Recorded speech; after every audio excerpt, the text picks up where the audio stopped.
This evening we have a Sunday soiree for you here from Atlanta. It's the Pirates and the Braves in the series finale here at SunTrust Park. And who will take it? The winner takes the series. Will it be the Pirates? Will it be the Braves? We'll find out in just a little bit here from Atlanta. Glad you're with us here today. Joe Block and John Wader with you here tonight. And the Pirates are trying to wrap up this series, wrap up the road trip with a victory.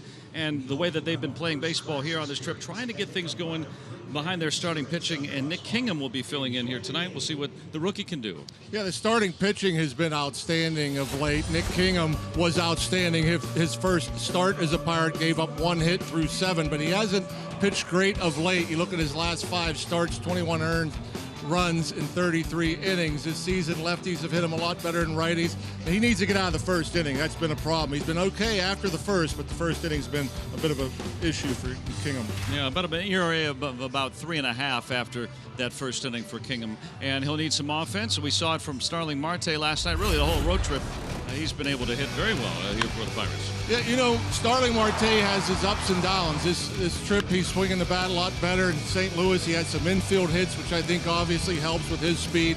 Last night, I think, was key, as there's one of his infield hits on the diving play. No chance to throw him out when you leave your feet.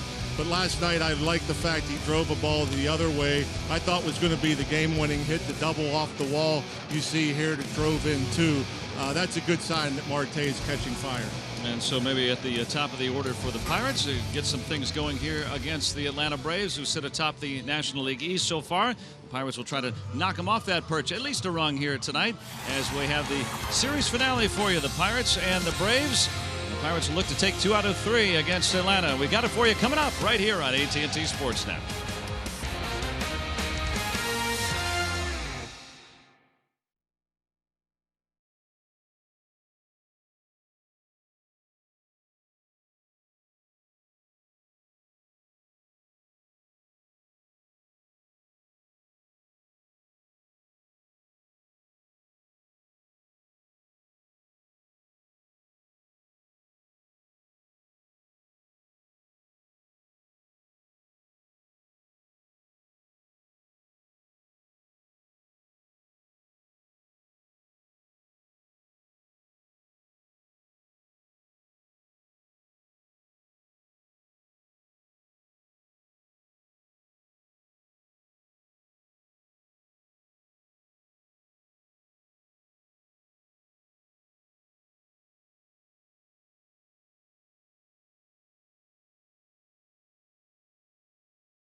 Bordas and Bordas, fighting for justice.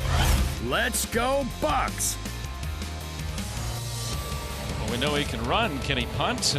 Starling Marte playing with the Braves mascot, Blooper.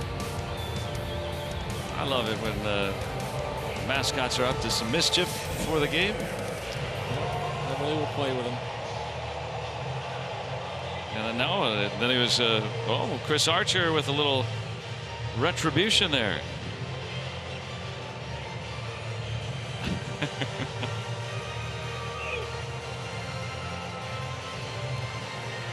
Well, Blooper wants his revenge now. Was he here last year, Blooper? I don't remember. He who laughs last laughs loudest. I don't know if you can hear it, Blooper laugh, but he's having some fun. We're having some fun. Sunday evening baseball for you tonight here from Atlanta. And Julio Teheran, who pitched very well against the Pirates a week and a half ago. Well, maybe the second time around they could solve him this time. Yeah, just a couple of hits, 7 innings of work. Walked 1. He struck out 5 back on August 22nd. And here's who's going to try to defeat him. The RAV4 lineup for the Pirates tonight. Starling Marte, of course, atop the order. Adam Frazier with Gregory Polanco hitting third. He's done well against the Braves. A couple of home runs this year. Bell, Moran, and Mercer. Kevin Newman to start at second base. Jacob Stallings his third start of the season. It'll be the battery main and Nick Kingham. And Teheran, see his numbers here in a moment. 9-7 record, a 4.18 ERA. Opponents only hit 203 against this right-hander that averages just 90 miles per hour with his fastball. Has a very, very good slider. Change in an occasional curveball. Hopefully the Pirates can get him up in his zone and get him early before he gets ahead with and tries to finish with the slider. And he's pitched well, really, the last few years against the Pirates as well. So things bound to turn around here. A little bit different starting time here on Labor Day weekend. Dansby Swanson and the Honda defense for Atlanta. His double play partner is Ozzie Albies back in the lineup tonight. Camargo and Freeman on the corners. Acuna, Inciarte, the two-time reigning Gold Glover, and Marquez at right. And Tyler Flowers behind the plate. And Swanson's been hot, having another home run yesterday. That started that 4-run rally in the 8th. Freeman driving in the go-ahead run with his double. His only hit of the series, but it was a big one for Atlanta. They had a late uprising last night, come back and beat the Pirates. Only the second time all year the Pirates leading after 7 fell victim to their foe. And against Kella, who has been outstanding. He's only allowed 1 run as a Pirate before last night. Well, the Pirates would be going for a sweep. Otherwise, they could still win this series today. Marte, first pitch, driving one again, and Inciarte rolling in the first pitch. He catches it just about everything that stays in the ballpark. Pretty remarkable how much ground this guy covers, how prepared he is, his routes to the ball. Very feeling the wall and bouncing off it. Especially seeing him and the Braves, so much over the last 3 weeks. Get a little bit better feel for his abilities.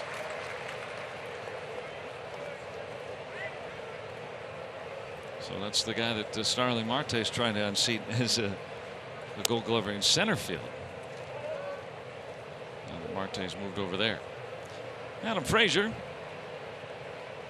Bishop George's own. He's enjoyed being home, getting to see some family and friends. His second trip to Georgia this year.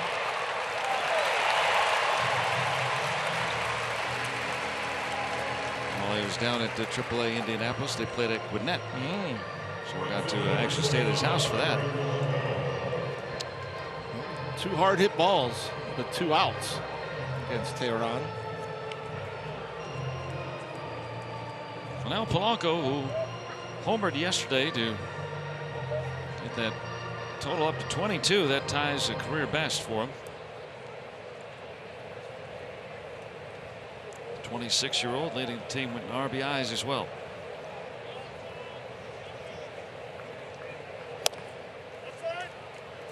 Let's take a look at our Barrel Automotive league leaders. Most runs batted in as a right fielder this season. Bryce Harper, Nick Markakis, the all-star starter in right, and then Polanco. And he's played there exclusively. No other spots in the outfield this year. That was by design. And he has looked better in right field as the year's gone on. That's amazing to me. There's only 3 right fielders with more than, what was it, 58 RBIs or so? Yeah, Brian Anderson, a rookie, started the year over at third base. That's again, yeah, you don't know how many actual right fielders are playing every day in right field. Still a pretty good year, especially considering how it started for Polanco. And I like, you know, not that this is the only reason. Obviously, he's been, and you can detail it more, but shorter to the ball, etc.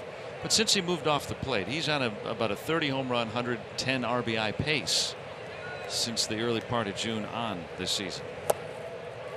And so if that continues and then carries over into the next season, well, maybe that is that next step from a good season to, you know, an all-star elite level type season. And it would be nice if it was just, you know, all you had to do was move closer to the plate or further from the plate. If hitting was that easy, then everybody would be driving in 100 and hitting 30. You know, it's an approach as well for Polanco. Not only did he move off the plate a little bit, but his approach changed. And since then, he's been pretty consistent. I mean, he's had a couple dips, but, you know, he still looked good in the batter's box. I mean, he faced a bunch of lefties there for a stretch and faced some tough pitching, and but still he was very competitive in the batter's box and still relatively patient even when he was struggling.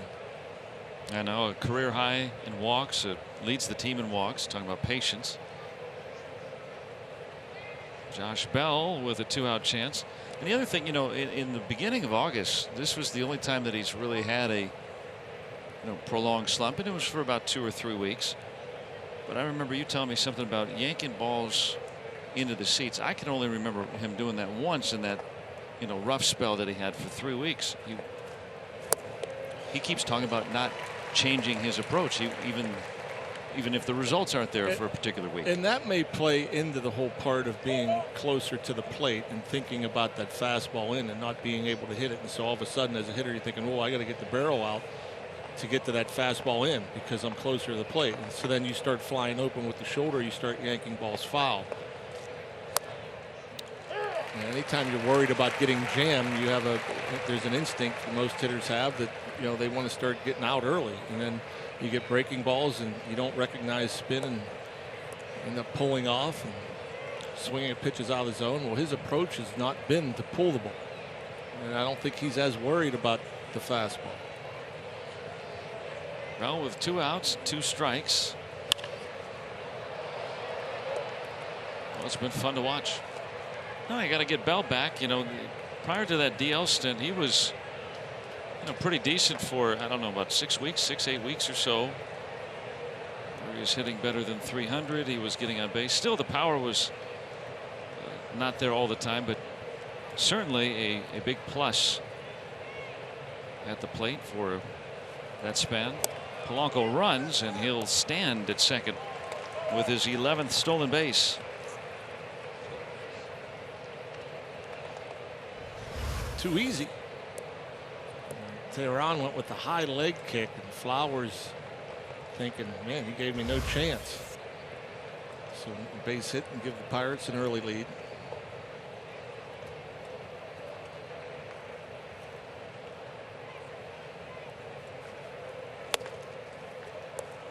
Bell hit 325 from about mid-June until going on the DL in late July, and that's, you know, about when the Pirates' winning streak ended, and their offense has been very quiet since then. And you would think when, you know, guys are red hot at the plate, they hit a DL stint, that kind of disrupts that flow a little bit, and that has happened. And then it's coincided with some other guys also falling into slumps too at the same time. So yeah, when you got some, you know, important pieces of your lineup not driving in runs, and that makes it very difficult. And you're not hitting it out of the ballpark. You have to have your middle of the lineup in particular coming through in these situations with runners in scoring position. And Bell's worked the count from down 0-2 to full here. Maybe he'll get something good to hit.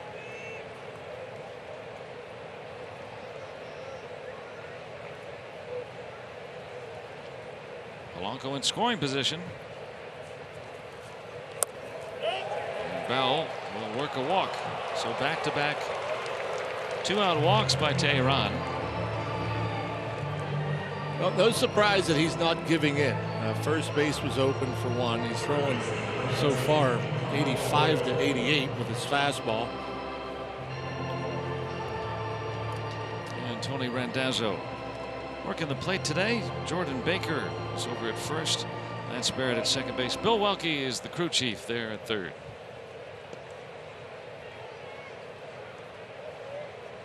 Colin Moran is the number 5 hitter today.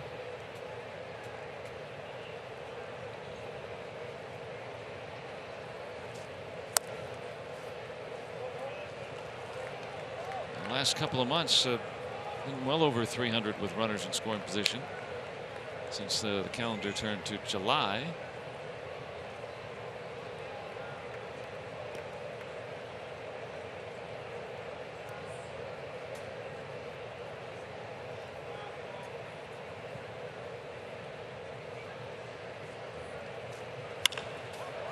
And he'll send one out to left for a base hit. Polanco on his way home, and he's in there. Colin Moran drives in the run, and the Pirates open with a 1-0 lead. That's good hitting. That's good hitting. We've seen it all year from Colin Moran, where he hits the ball where it's pitched. You go away, he'll hit it the other way. Come in, he can turn on it. And he's in a favorable count. He gets a fastball at 84 that is on the outside corner and hits it like he knew it was coming. I'm telling you what, this play was very close at home, way closer. I didn't think there would be a play at the plate. And you see Polanco going at the crack of the bat, coming in hard, and if that throws right on home plate, he may have been out. And so the Pirates score a run in the first inning for the first time since August 8th. And that can go a long way for the team's chances. I mean, the Pirates have had to come from behind a lot here in that time. A little swing and bunt. But Tehran takes care of it like a cat. Boy, was he quick off the mound. But those two-out walks, Moran drives in a run. And the Pirates start off with the lead.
that he has put together tonight. Ronald Acuna Jr. leads it off in front of Ender Enciarte. Freeman and Markakis, the hits leaders in the National League, with Johan Camargo batting fifth. Albies back in the lineup. Flowers behind the plate. Dansby Swanson, 3 home runs in 5 games against the Pirates, and Julio Teheran bats ninth. So a run for Nick Kingham. Yeah, Nick Kingham making his 13th start. 5-6 record, a 4.92 ERA.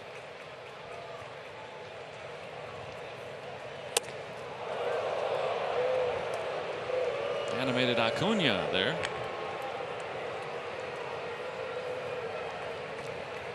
Well, the 20-year-old rookie has really impressed, to say the least. Upper deck to left. And ho-hum, another leadoff home run for Ronald Acuna.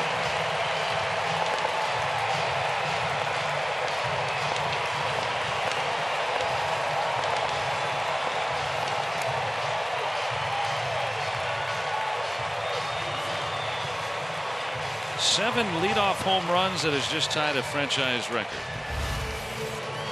This is up and in at 92, and it's just sit and spin. Like he was sitting on it in there after that first pitch came in tight and looked pretty effortless. All he did was sit on something in and got it out early.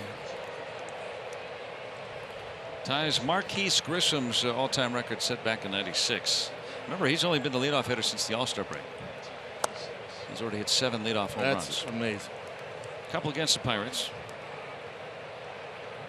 And he's 20. 20. Well, that's a big reason why these Atlanta Braves, you know, why are they in first place? Why have they been? Well, they have some young stars that are stars now. And maybe they'll only get better for Brian Snitker as it goes along. It'll be fun to watch in the postseason. Enciarte with a base hit. And we'll see. We're talking about Nick Kingham. You know, the first inning for him, and same thing with Teheran for Atlanta, for that matter. But you know, sometimes for pitchers, they have trouble in that first inning, and Kingham has been one of those guys. So he's got to keep things pretty quiet here in this spot start. Yeah, and yeah, there are certain pitchers it takes an inning or two to get going, and Nick, he's only allowed 1. Okay, so you've given up a couple hits. Execute your pitches throughout this first inning. Hopefully that's all they get. Out to center. Marte with enough room. And there's an out. So Freeman 1 for 9 now in the series. Freeman looking back. I don't know if he's looking for the replay to show up on the big screen, but he kind of has a look on his face like he thought he got enough of it. And kind of an odd starting time tonight too. I wonder how that may play into all that. Yeah, I mean, I think he barreled that up pretty good. That breaking ball up a little bit.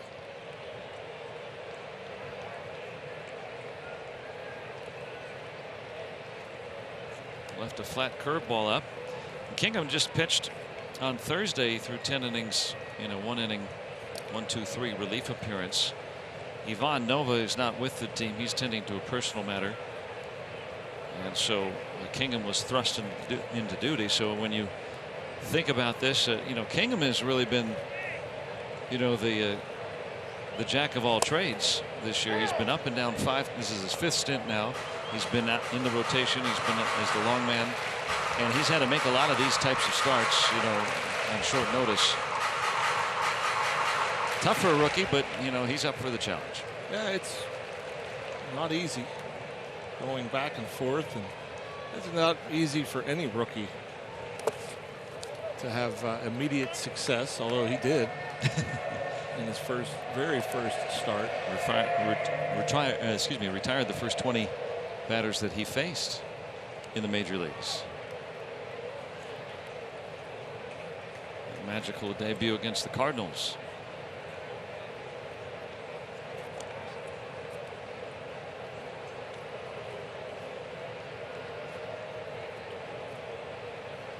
It's pretty much all about execution. You know, go and get which pitch you're going to throw and execute it. Throw it where you want. Gets a call there. Change up a little bit off the outside edge. And sometimes you execute and you get burned. See the change up grip, the late movement.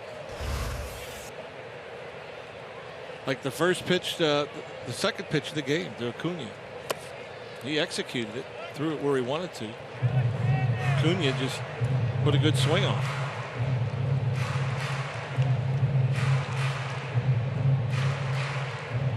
That's all you can do, right?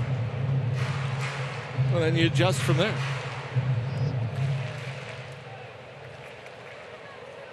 2-2 on Nick Markakis. Right to Marte.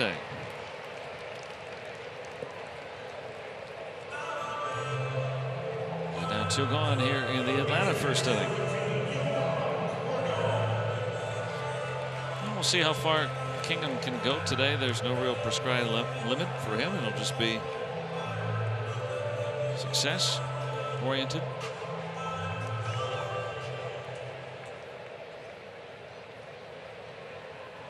Johan Camargo.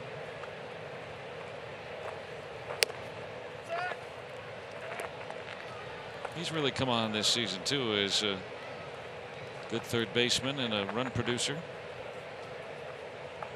as the year has moved on. Second season with Atlanta.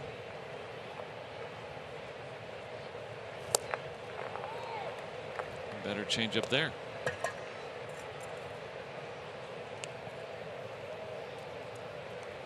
Yeah, we showed you the numbers, the splits versus right and left for Kingham, and that changeup usually is the equalizer against left-handed batters. Softly hit to right. And Polanco gets him out of the inning.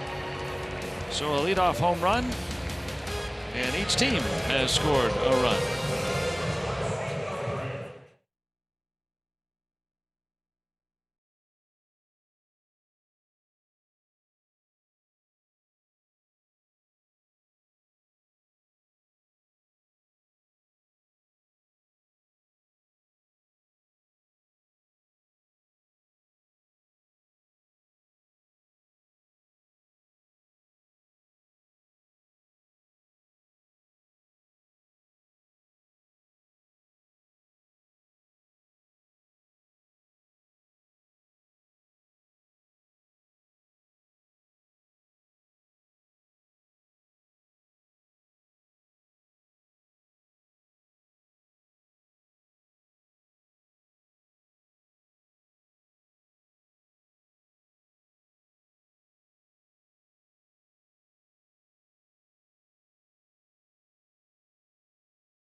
Brought my friend Adam Berry from MLB.com to go for a little ride, guys.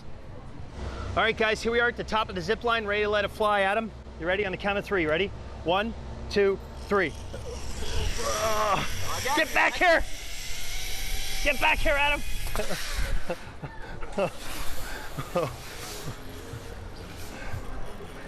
Joe, Bob, Rock, Greg, all you guys, give it a shot sometime, will you? It's worth it. I don't know if I would ever stop. I don't have enough weight to slow that thing down, I think. No, that's awesome. Thanks to Adam for playing along with Robbie on that. Robbie has gotten back to earth. There's Adam working. Seems cool and collected after that experience. Yeah, I mean, looks like fun. I saw you on television. You are currently on television again. Love, Mom. Adam's a good sport. Thanks to those guys for that. Yeah, this is fun. All the different things they got in the ballpark. Robbie will be combing it to show you some more. Second-year ballpark.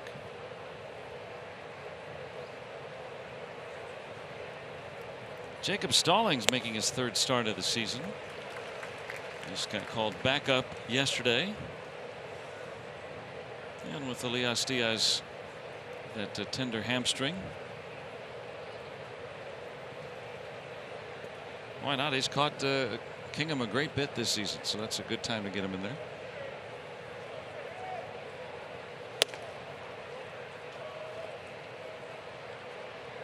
Yeah, and you know, I think Jacob Stallings done a pretty good job. You know, I agree. Another guy that's been bounced back and forth a good bit the last several years. He gives you a great at bat. Good behind the plate. We'll send one out to Inciarte.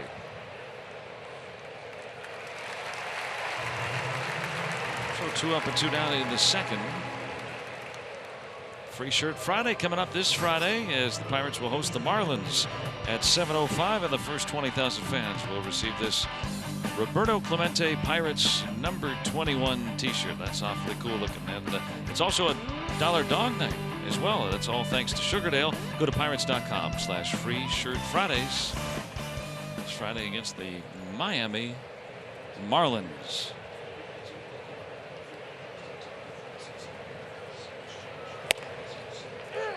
Nick Kingham. 2 out of 20, but he's driven in 4 runs. Have to drive in himself here. Instead, Camargo enters the shadows and gets the final out. More of the kids area that Robbie showed us a little bit ago here in Atlanta.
Is brought to you by Barrel Automotive.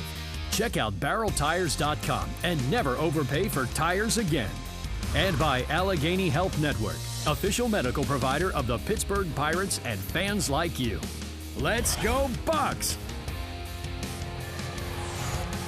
Enhance your next game day experience with the MLB Ballpark app. You can access and manage your tickets, enjoy check-in offers, exclusive content, and a whole lot more. Download the MLB Ballpark app today. Well, that is great. Looking forward to seeing Steve. We're heading back home after this one. 1-1 here in Atlanta. Did they not have colored jerseys when Steve pitched? No, there was no color, in fact, in the world. Black and white. Oranges were just fruit.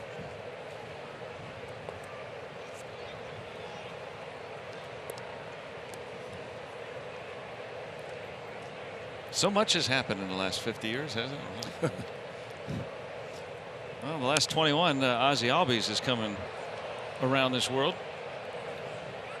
Leading it off with the Braves. Now the youth movement continues, right? Matching his age and home runs. That's pretty amazing. It really is amazing. The young people that they've had up here this year that have made an impact. Now Albies going to the All-Star game.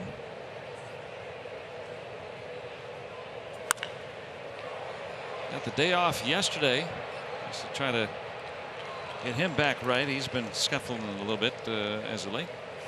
But you know, when we talked about Acuna, who had the leadoff home run, he missed some time with injury this year too. Imagine if he had been healthy the whole year, maybe he could even accumulate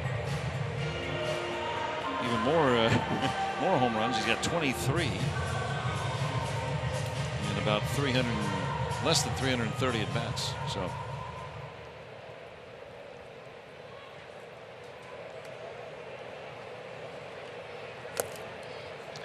I know I read a note. I know you know the answer to this. I read a note earlier this series. How many pitchers have they started that were in their... Oh, and in the 20 years old or younger, I think they've had 3. One was against the Pirates, Bryce Wilson, who has only pitched in one big league game, but it was against the Pirates. I mean, so they've had to use, what, 4 guys now that are 20. So I mean, they have a half a dozen guys that played for this team that's in first place in the NL East that can't walk into a casino.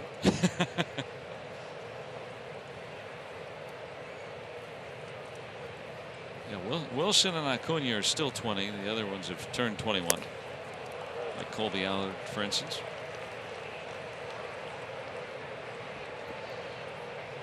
A good breaking ball there from Nick. Just wilts flowers here. Throws it out there. It starts out on the outer third of the plate. Just runs away.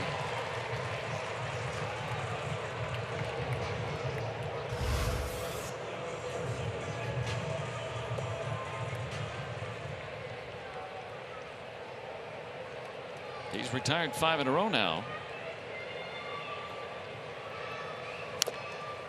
Dansby Swanson. I kind of chuckle thinking about him. I mean, you know, #1 overall pick. He was the presumptive rookie of the year when he broke in. He's only 24, but I mean, he feels almost like a veteran at this point compared to some of these younger guys that have been coming up. Yeah, it seems like he's been here a while. Just his 3rd season, 2nd full season. He was an A-ball to start the 16 season.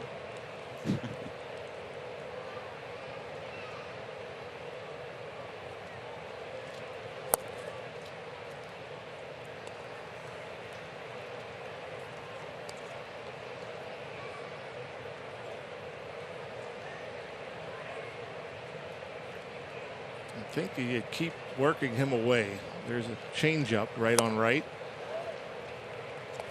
And I think his eyes get big when he sees that pitch on the inner half of the plate. You know, he's just looking to turn and burn, and it just didn't get there as quickly. He thought that was a fastball in. It was a changeup, and he was way out in front. Yeah, I wouldn't throw him any fastballs in unless they're off the plate in. So down and in soft and up and away with the fastball.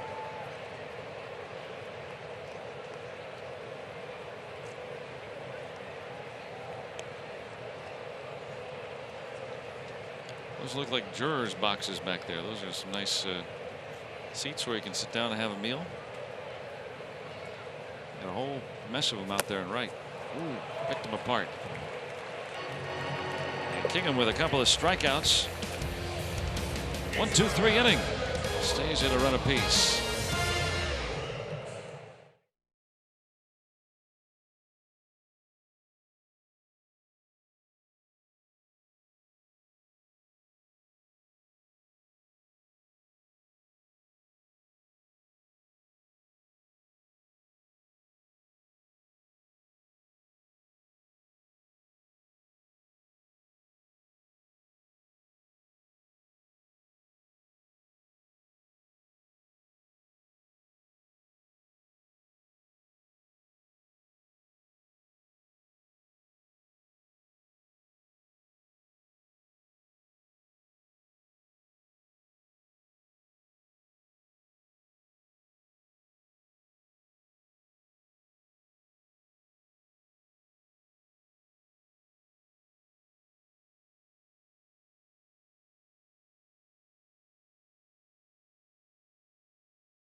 Braves won here in the third inning. Glad you're with us on a Sunday evening. Labor Day weekend. Braves having a later game time to accommodate all the folks, and it's a pretty good assembly here tonight. Day action for you tomorrow. Back in Pittsburgh, the Pirates will be hosting Cincinnati.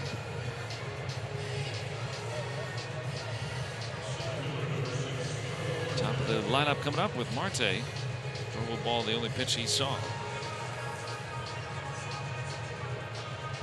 A lot of folks taking cover in the shade on that side if they can. Thins out a little bit in that hot Georgia sun. It is warm. 88 at game time. That qualifies.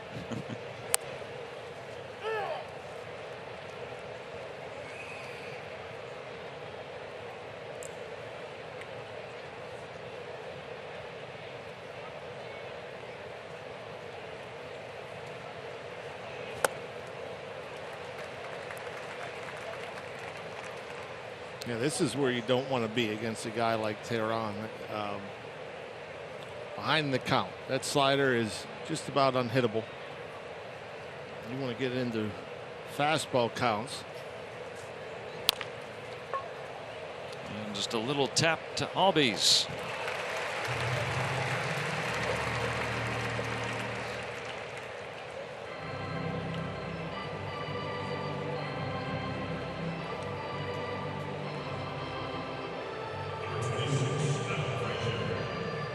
Back in the lineup today. That's the thing in September now. You can do whatever you want really with guys. You always have somebody in tow if you need them. Give a guy a day off.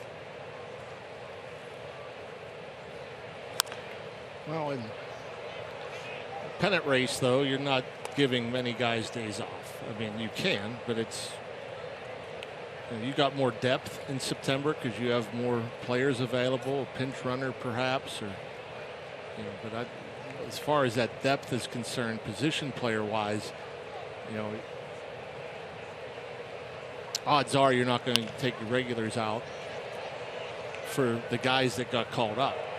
For Charlie Culberson, I mean, he's a guy that has done a lot of good things for this team. So it's like, I mean, that's a nice, valuable player to have to where you can rest a guy like Albies and throw him in there because he's been a productive bat.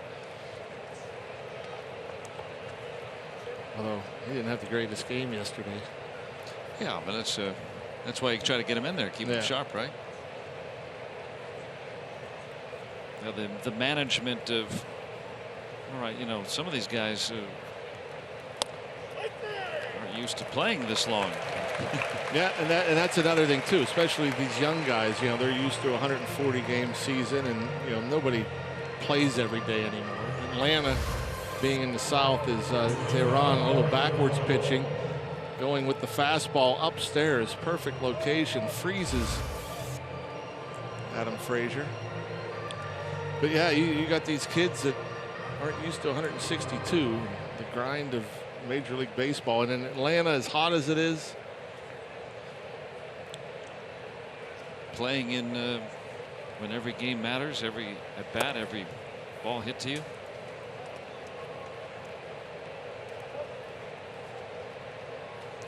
Swanson 24, Albies 21, Camargo's a young player over at third. I mean, so this is relatively new territory for these guys.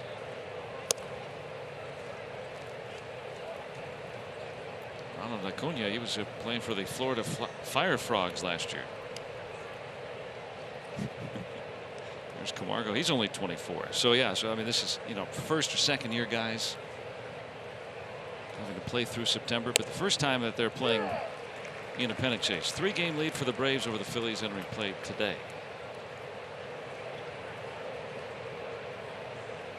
Phillies got hit hard today by the Cubs, so they're trying to gain a game. Pirates trying to get out of here with a series win.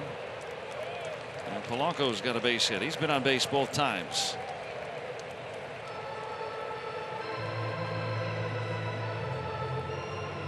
Hitting the ball the other way. It was supposed to be in, as you can see where Flowers was setting up. It ended up and out over. And Polanco content going the other way. Hard hit base hit.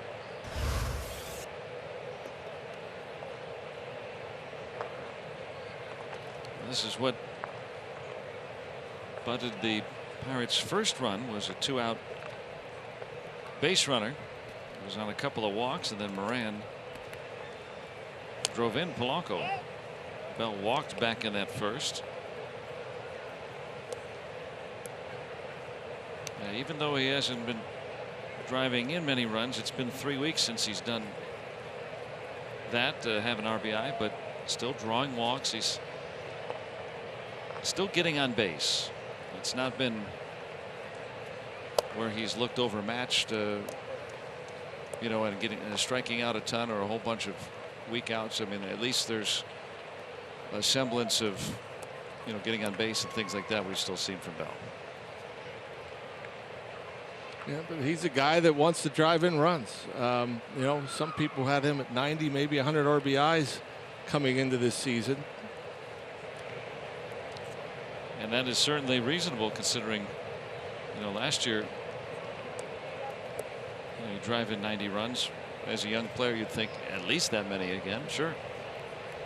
And when you're hitting in this spot of the lineup, I mean, they're asking for RBIs. They're asking for you to drive them in, not to score them.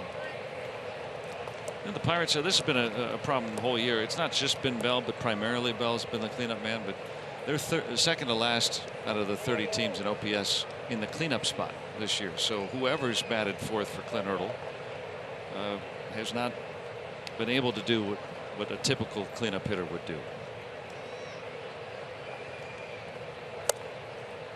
The Pirates had worked around that at other points in the season, but lately it's shown up more.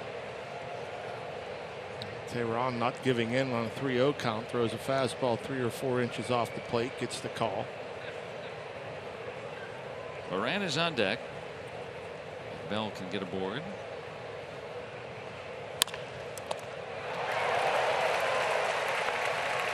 And Tehran gets out of it.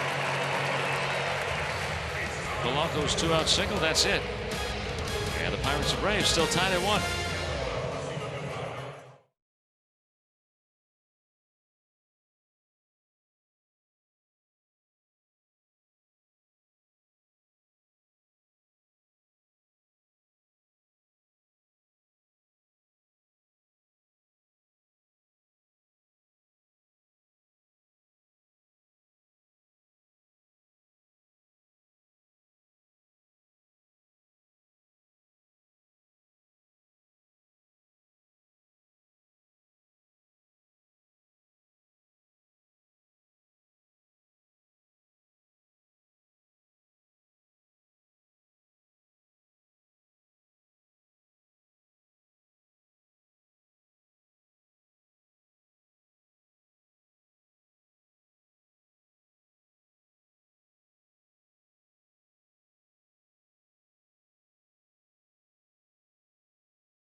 Joe mentioned a couple half innings ago about the Jaws boxes is exactly what he titled them. I made my way out here. It's actually the Chop House. It's a big restaurant. It's a 3-story area, 10,000 square feet. There's actually dugout-style seating that they have here in right field. You could practically heckle Gregory Polanco from here, and this is where the Tomahawk Chop got started at the old Turner Field. And the drink holders here are about maybe 35 degrees to keep your drinks freezing cold in this super hot summer weather here in Georgia. And it's a pretty cool place. So as you guys saw a moment ago, here I am, Joe and Rock, sitting here with all my friends. Maybe I'll just hanging out here for just a little bit at the Chop House. Now you guys want anything? You want anything? I want one of those chilled cup holders at my house. That would be really nice. Unfortunately, there's not much we can do about that. Yeah. They are connected to outlets down here. There's I don't want USB you to- outlets no, over here, they're- and then you can't see them here because they're obviously covered, but they are freezing cold. You can see, dripping off my hands a little bit. That's how cold it is. What I want you to get Gregory Polanco to wave at you. You said you can heckle him. You're close enough. I want to see a wave. I'd have to go down about 5 or 6 of these dugout-style rows to do it, but maybe it's worth a shot. What do you think? Sure. Come on. I'm watching. I'm watching Greg. I want to see. I want to He's see going him to look wave. at me like I have about 10 heads if I do it, okay? Come on. Well, Robbie's going to play a fan here. And yeah, there's a couple of empty boxes down there. We'll check back in with them in a moment. Acuna. Those are cool. I've never seen a chilled cup holder at a ballpark. I like it. That's a good idea in Atlanta.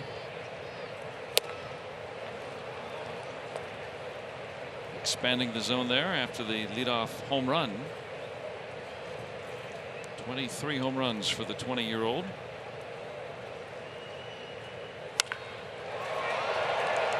He doesn't miss him when you throw him over the plate, does he? My goodness, another extra base hit for Acuna. Left the bat at 111 miles per hour. And a breaking ball that you don't want to leave anything in. You can actually look at Jacob Stalling. He's set up down and away. And, he brings that glove back in towards the inner half of the plate. Yeah, it's why he's been such a story with this team. I mean, not only the power, but the ability to hit. It was a fastball up and in. It's a slider. The other night, it's the opposite way, driving one into the seats in right field. Had a big at bat yesterday, just getting a runner over from second base with nobody out. Yeah, he's hitting .295.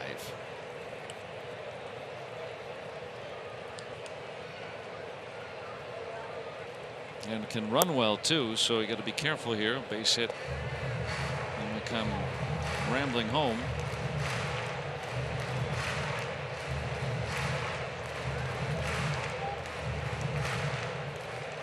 Ender Enciarte with a base hit his last time. And a hooking foul.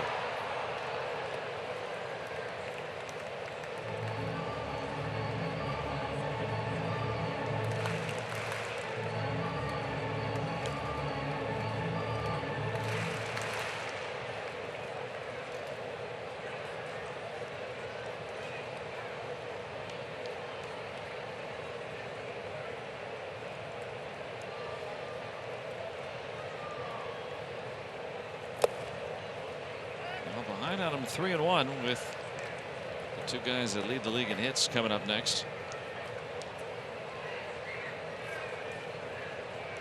Freddie Freeman, all-star first baseman, waiting. Well, he's going to be geared up for a fastball middle in. Maybe you throw a fastball in the outside corner, get him to roll over.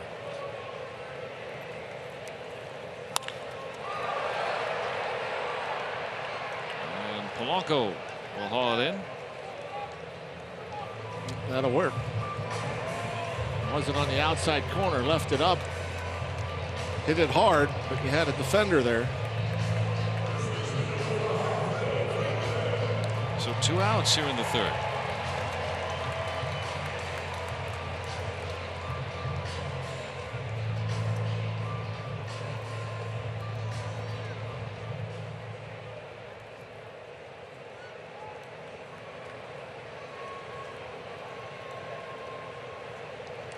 Freddie Freeman.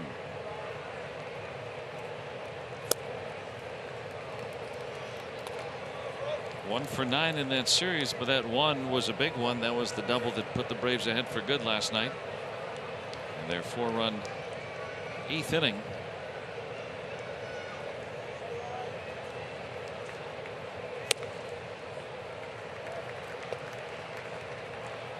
It's almost like a pick your poison type of thing here.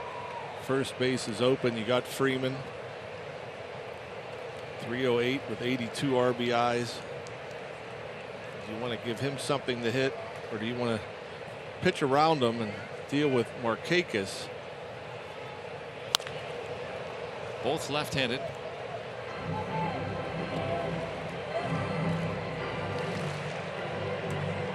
And both are actually kind of in a bit of a down spell right now, but still dangerous.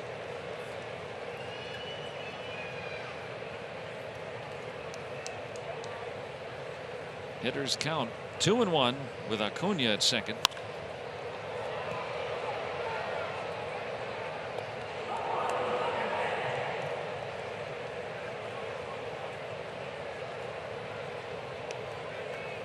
Look at the lowdown of the Braves picking up Preston Tucker from the Reds.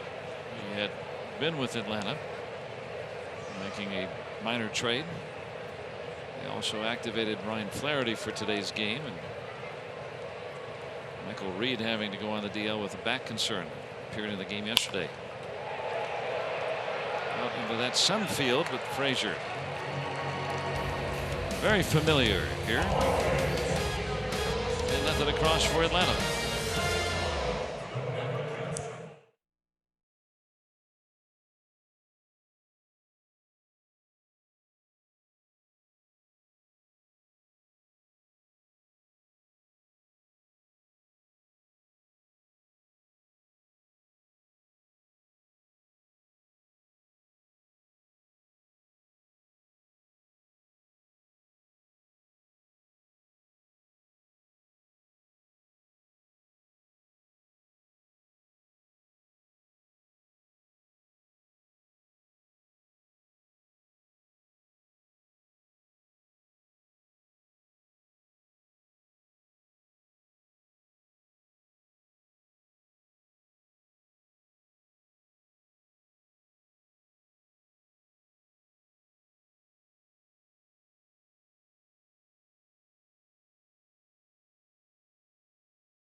Toyota, what drives you? Here in Atlanta, the Pirates and Braves a run apiece as we bring you the 4th inning. Glad you're with us on this Sunday night. Nick Hingham making that spot start. Just pitched 3 days ago in relief, but called upon. And so far, after just a singular home run by Acuna, done a bang-up job. Yeah. Settled in. So has Julio Teheran, however, who has really, you know, whether I'm always curious if it's coincidence or if there really is something, because, you know, through the years, I mean, the Pirates have had some different hitters now over the last 3 years. But he has pitched well against the Pirates. He's given up just 2 earned runs, including the one today, in more than 30 innings over the last 3 years against the Pirates. And Moran is 2 for 2.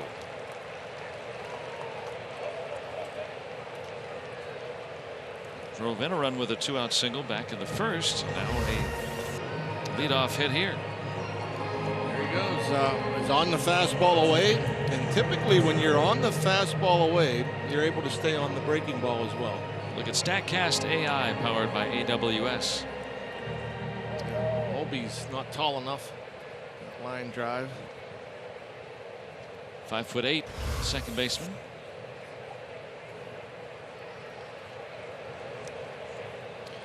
At times, you know, you make hitting look easy, and Moran right now, you know, the fastball away, slaps it the other way for an RBI base hit, and then that breaking ball coming into the left-handed batter on it, hits it hard. And it's easy to sit there and say, oh, you got to have that approach. Hit the fastball the other way. It's going to keep you on the breaking ball. It's not. He's like Diddy in the 90s. He's had all these singles for hits, but not a lot of extra base power from Moran in recent times, but still hitting for a good batting average and has come through in the clutch a lot. Pete Diddy? He was, well, I think he was Puff Daddy back in the Puff 90s, Daddy? wasn't he? Sean Combs. Now he's Diddy. Yeah, I guess. Shadows here with this early evening game. Yeah, that's another thing about this start time that hitters don't appreciate. You get up there and you're dealing with shadows. Because that batter's eye's in bright, brilliant sunshine right now. Does that have an effect as a hitter? It differs in each ballpark. In this game so far, there hasn't been a lot of chase. There hasn't been a lot of swing and miss. So that leads me to believe that for the most part, they're seeing it okay. There's been a lot of hard hit balls first few innings.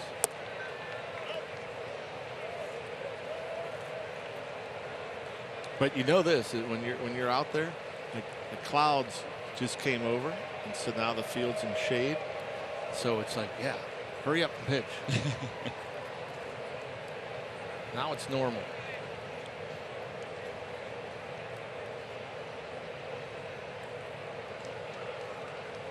And just as he readies again.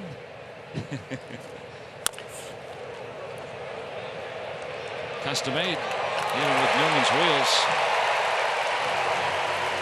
Pirates are going into fourth.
Well, thank you, Danny.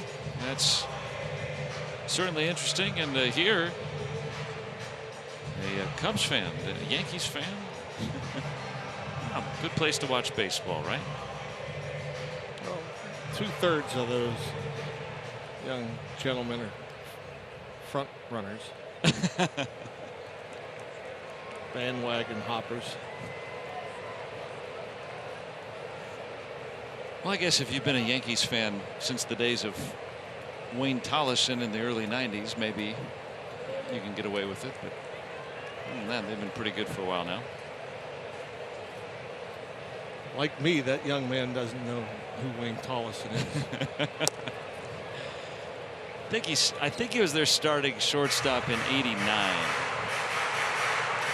Yeah, or certainly was on the team 89, 90. Just I was trying to illustrate someone from the rare, mediocre time of Yankees baseball. There aren't that many to pull from. No. They've been good. And they're good again this year. Bucco fans, true to the black and gold all the time. Thick and thin. Hopefully more thick coming up. You know, and you look at Kingham today. We've been raving about the pitching, and I think it's been justified. And you know, when Kingham first came up with that electric debut, of course, we started talking about him. He was pretty solid. Has run into some tougher times, but today and now rebounding after, you know, the first batter, basically. I mean, he's pitched well today. He's pitched very well today. So, I mean, you got, and we've seen Brault ascend too. I mean, the Pirates are flush with pitching right now, and it looks like that's going to be a good basis for next season for them to be, you know, potentially even a very good team. Absolutely. I mean, there's times where this pitching staff has been unbelievable, where if the offense could score just a few runs, we wouldn't be talking about next year. That's a great point. Well said. And that's not to bang on the offense. I mean, the pitching staff has had its rough times, of course, you know, but facts are facts. And that's where the club is right now. You know, since the winning streak ended, the Pirates have lost 7 games when they've allowed 2 runs or fewer. You know, and that's only in a span of 6 weeks or so. Now, you're not going to win every single one of those games. What if you won 5 more? You know, and you start going, okay, well, look, now this team's a little bit in a different spot. So, you know, you can always pick apart a season. You could look at the Braves and say, all right, well, if they didn't do these things in 5 games or whatever, they'd be in out of playoff position and maybe just going home at the end of the month. Obviously, with every season, and you find out where your strengths are and where your weaknesses are, and then you have to address them.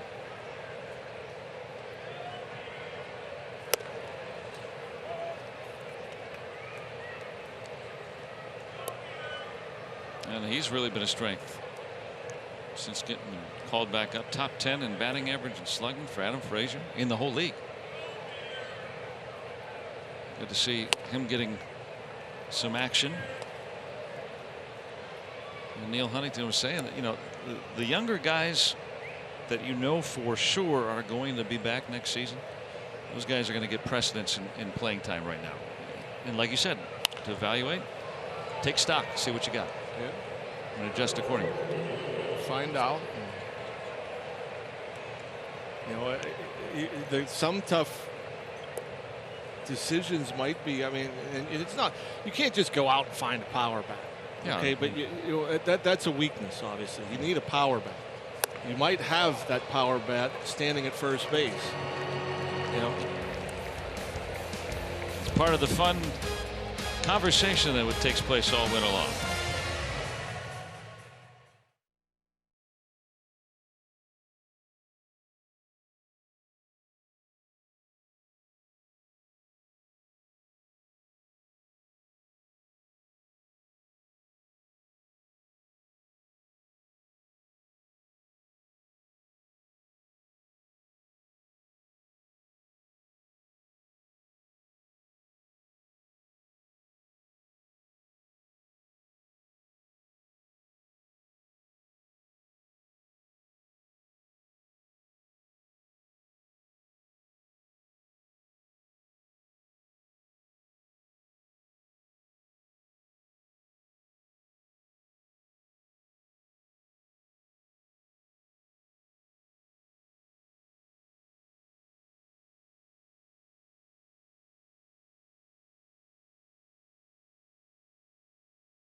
retransmitted in any form, and the accounts and descriptions of this game may not be disseminated without the express written consent of the Pittsburgh Pirates.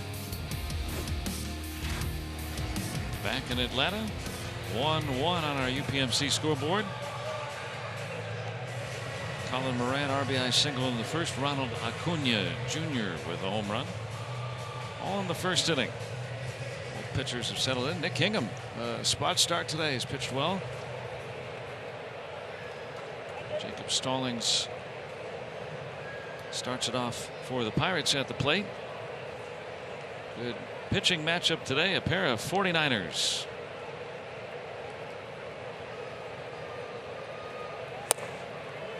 I guess that's next week, right? Yep, they'll be back. And both pitchers with that number on their backs today.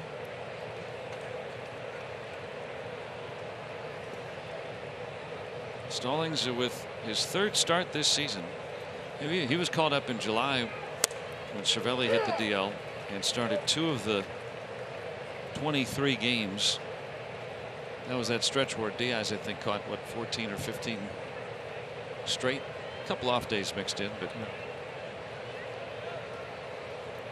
he's banged up with a hamstring, so Stallings helping him out right now. He's gotten a few of those tonight. Yeah, the zone has been a little bit wide.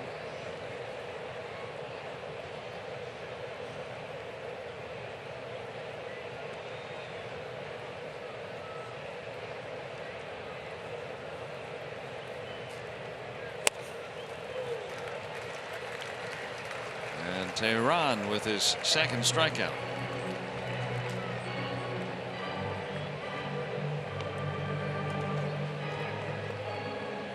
Put the gear back on and get back to work, right? Yeah, I'm sure that's. You can, I guess, as a catcher, you can think about your at bat on your walk back to the dugout, and it's back to thinking about pitching. Yeah.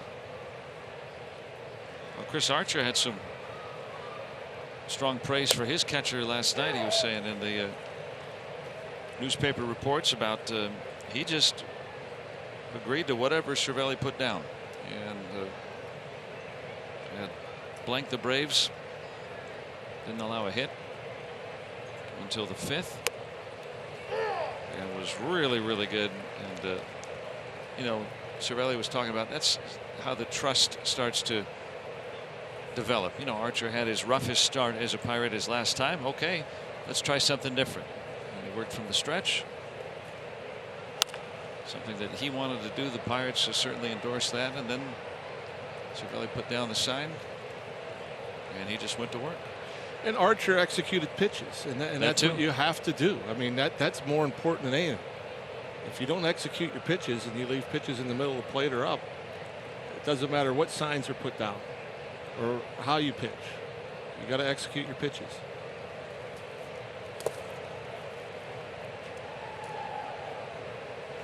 And maybe that'll start a nice stretch for Archer to end the season, because clearly Archer, one of the better pitchers in baseball over the last several seasons.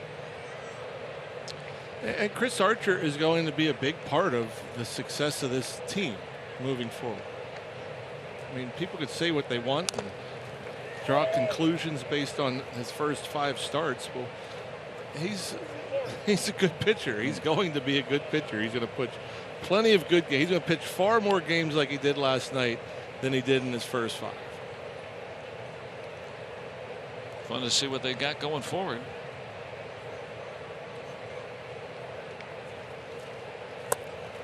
Kingham part of that as well, as Tehran will strike him out. Back-to-back Ks. I'll say this, you know, when you're in a race or a pennant race, or you have a chance to get to the postseason as a wild card or what have you, and I guess you look at what have happened to the Pirates in the month of August, and the moves they made. 2 big moves, getting Archer, bringing in Kella. You know, that's why you don't make those moves for rental players. You don't give up prospects for rental players. It doesn't mean you can't get rental players for cheap. The Pirates have done that too. But I mean, When everybody wants to make a big splash at the trade deadline, oh, we can't hold on to the prospects. Well, that's why you don't do it for a 2-month player or a 3-month player. Yeah, if you're in the position the Pirates were in, we're you know, on the edge of being in the postseason, whereas a team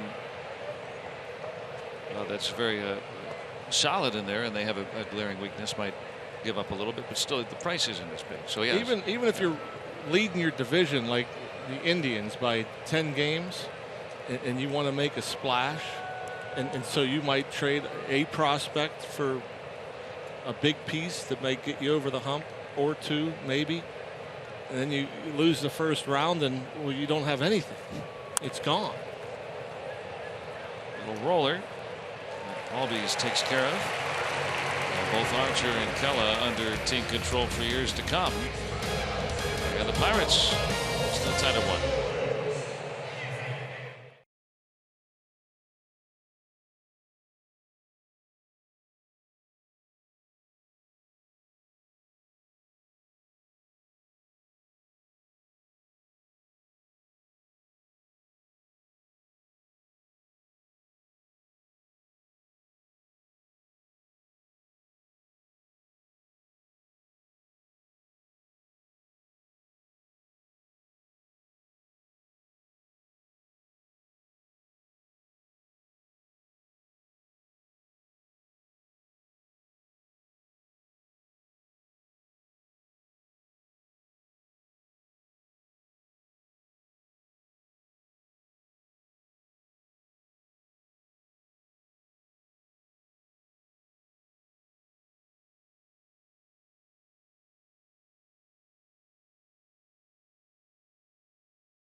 Sunday evening contest.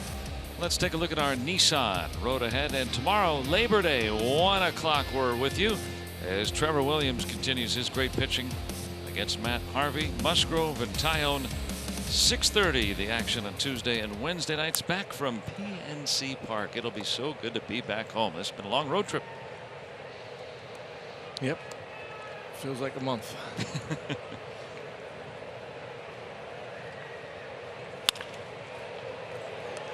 Nice play by Moran. Flowers, the catcher, able to beat it out.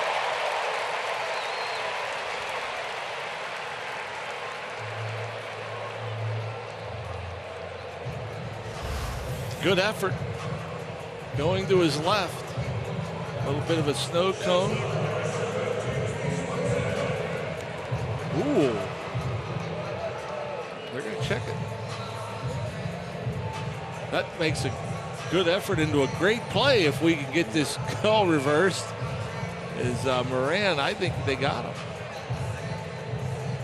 Ooh, yes. That one makes me wonder. Looking at it that time, I'm not so sure.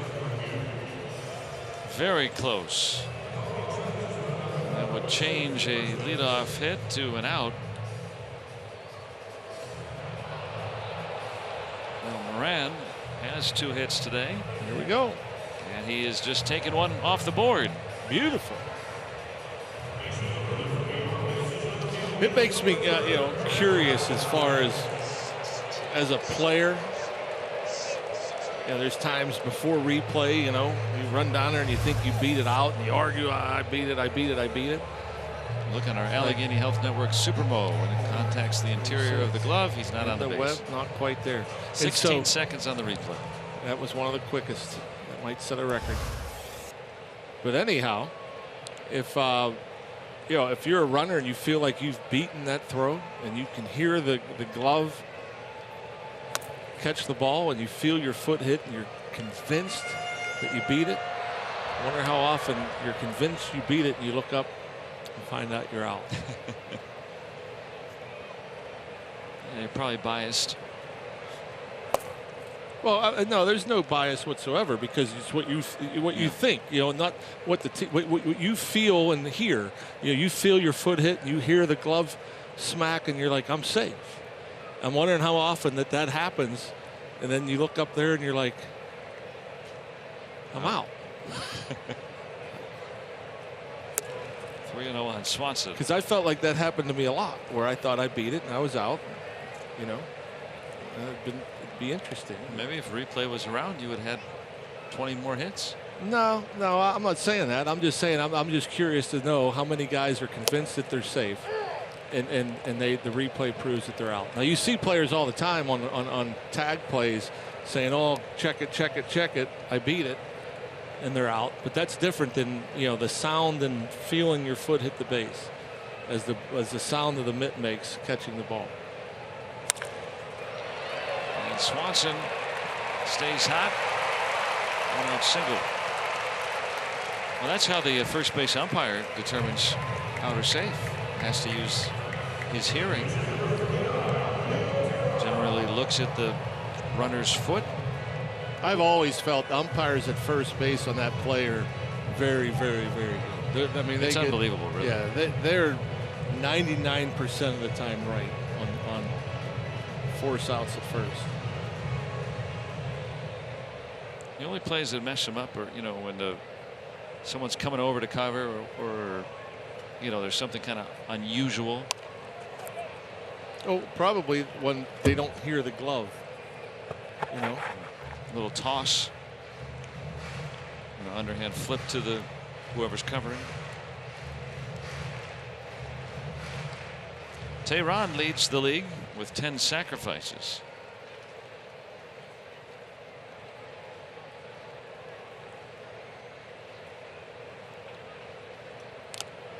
He checks all the boxes for you at the plate. When he has to swing away, he's hitting over 200, which I guess for a pitcher, right, that's kind of the threshold. You could say he's a good hitting pitcher. He's hit a home run this year. And he can bunt, most important. Where'd that get Stallings?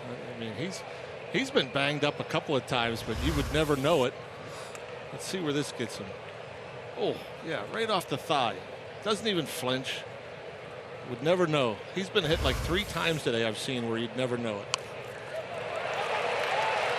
One is down. Only plays to first. That's the 11th sacrifice for Tehran.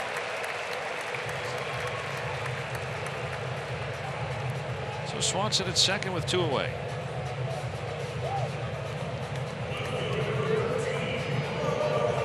I invite you to spend Labor Day with the Pirates tomorrow. And all throughout the week, you can get a game ticket on Monday, Tuesday, and Wednesday games against the Reds. Game ticket and $10 in loaded value. Good for concessions and merchandise. It's $19 all told. Again, that's good for tomorrow's game, as well as Tuesday and Wednesday. Go to pirates.com/Labor Day. Come and join us for the Red Series.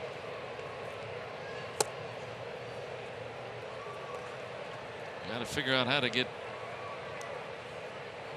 Swanson staying at second here to end the inning, and that means having to get through Acuna, who has not been retired. Home run and a double. As half the Braves hits. Yeah, that's a good spot to attack him. Stay down and away. Now that to me is the best pitch a pitcher can make. You could throw a pitch that ends up on the outside corner at the knees, especially when you add movement to it, as that one was moving away from the right-handed batter.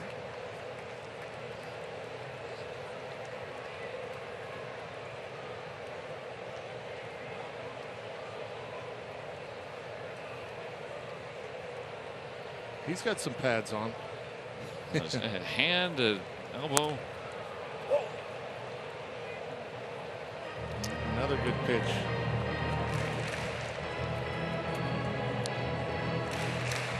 And the only time I think I would pitch him in would be now.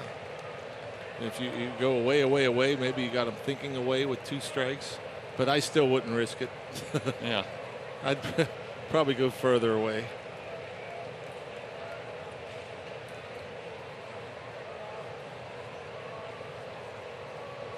Want it up.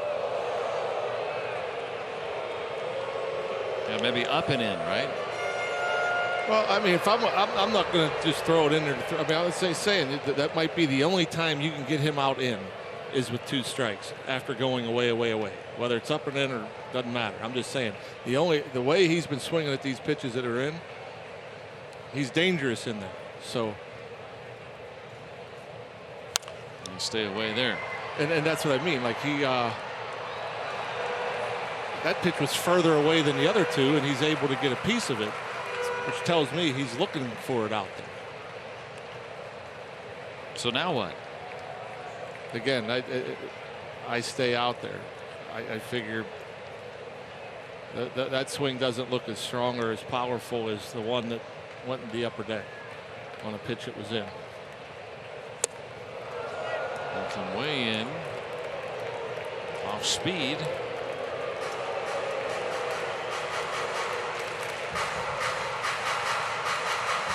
We got Ender Inciarte on deck. 1 out of 2.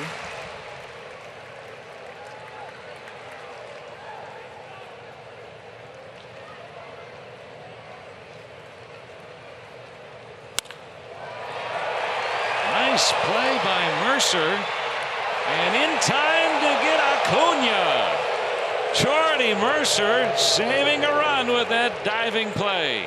Well, that's a heck of a play by Mercer, and they're saying they might challenge this, but again, probably looking away as he hits another ball hard. A high hop for Mercer. Makes the play, gets up, fires. And that might be one of those times I was just talking about. Acuna, sure, he's safe, but video replay proves otherwise. That's a heck of a play, a run saver. Good scoop by Bell finishes that great play by Mercer.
Getting the speedy Acuna to save a run and end the inning.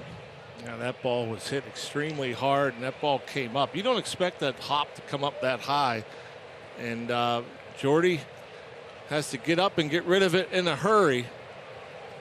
As he does, the glasses go flying. Nice little pick over there by Josh Bell.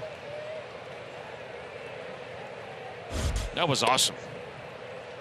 98 miles an hour is hit off the bat of Acuna. And Swanson with 2 outs is trying to head home. Bang bang play, and that keeps the game tied.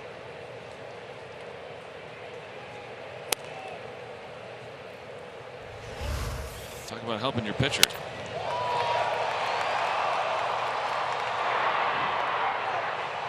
I don't think he thought that he had a shot at Acuna at first base. He's like, keep an eye on that runner at third.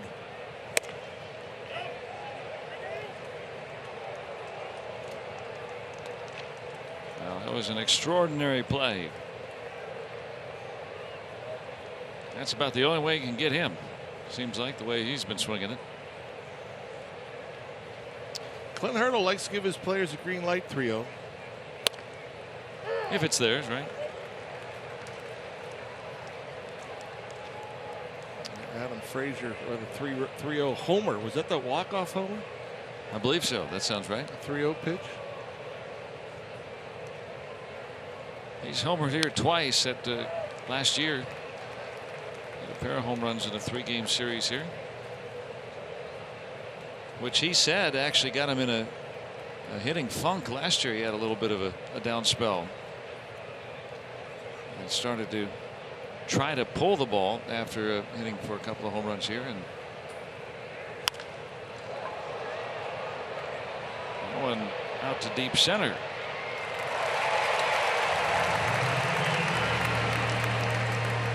For 3 today. He's bound for a hit before he's through today.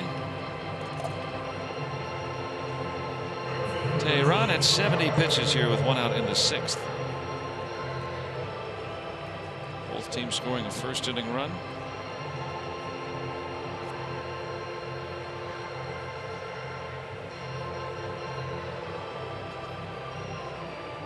And Polanco has not been retired today. He's walked and singled. Hit his 22nd home run last night that tied a career high.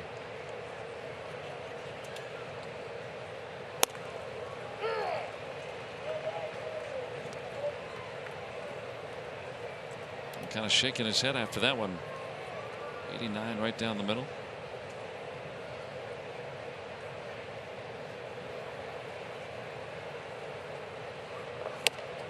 Yeah, it's really amazing. I don't know if you want to call it, some call it the invisible, some call it a magic ball.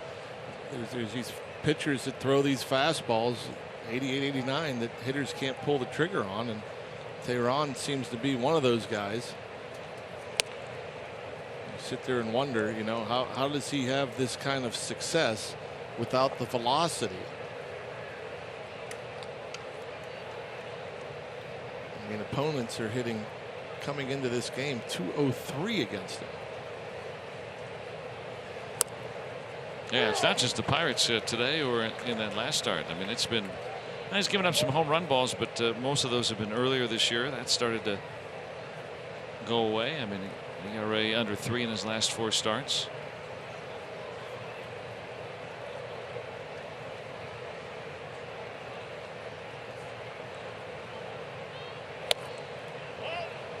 Full count.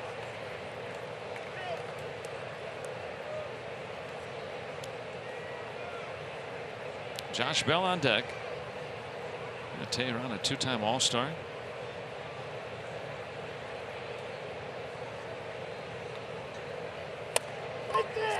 And Polanco called out on that. Yeah, that's the one as a hitter you can't stand it because you know it's off the plate. And you know the umpire is looking over the inside corner, and so that's the one they shouldn't miss. That's the one that you think that you have to have confidence that you could take that pitch. And just off the plate, a little snap of the wrist by Flowers to pull it in.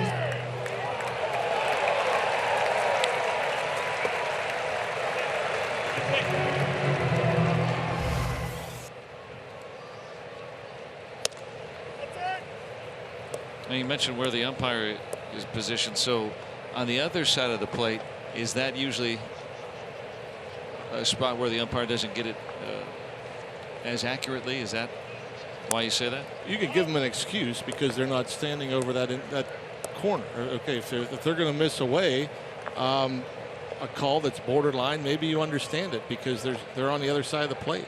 But when you're looking over the inside corner, you should be able to tell if it crosses the plate or not.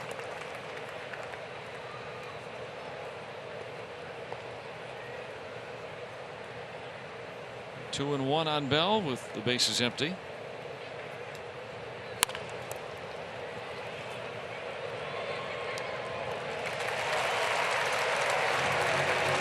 Eight in a row sent down by Tehran. And it's still tied at 1.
The series finale.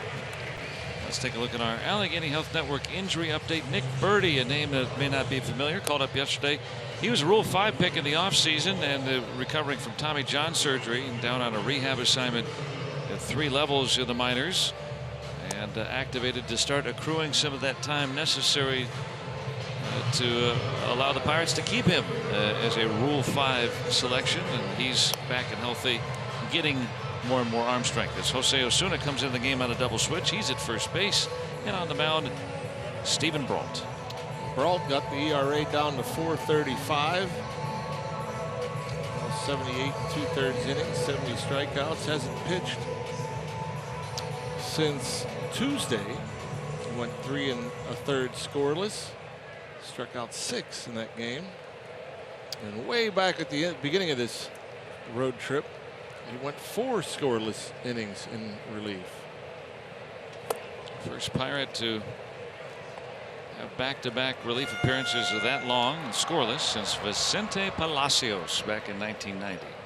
Just want to throw that name out there for those who remember. Obscure.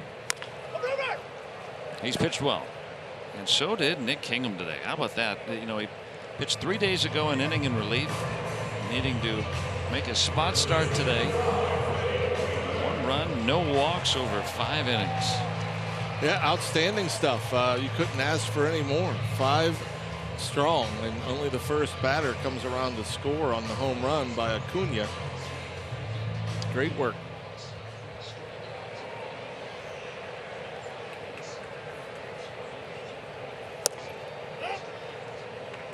And with a slew of lefties up, they bring Brault in. Freeman among them. Not every lefty is good against lefties, but Brault has been this season, especially in terms of limiting power. Not a lot of extra base hits by lefties off Brault this year. He'll be tested today with the trio that he faces to start this 6th.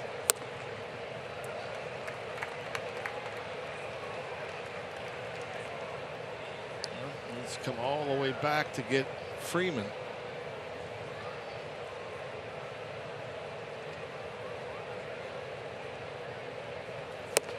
That's 1.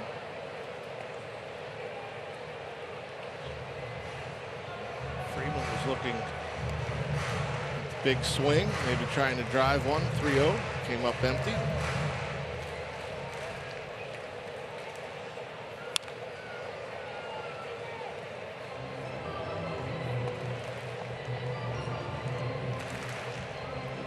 You get 3 freebies before you got to get them out. Sometimes it takes that for Brault, but his command's been a lot better since being called back up. Gets him to pop it up. Beautiful. Frazier will take it. Let's take a look at some Point Park social media. Everybody participating here, and Glenn Hurdle posing with some of the young Bucco fans here today. That's nice to see. Also Stephen Brault making some time with one of the Pirates fans here today in Atlanta. Always enjoy all the fan photos with folks here on the road. Brault will go above and beyond. Crawls up on the tarp to take that pitcher.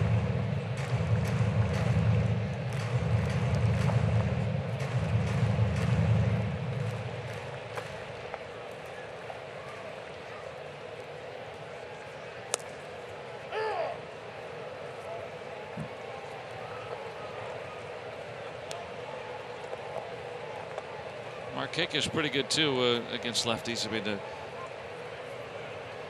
they wouldn't be in there every day if they couldn't hit him.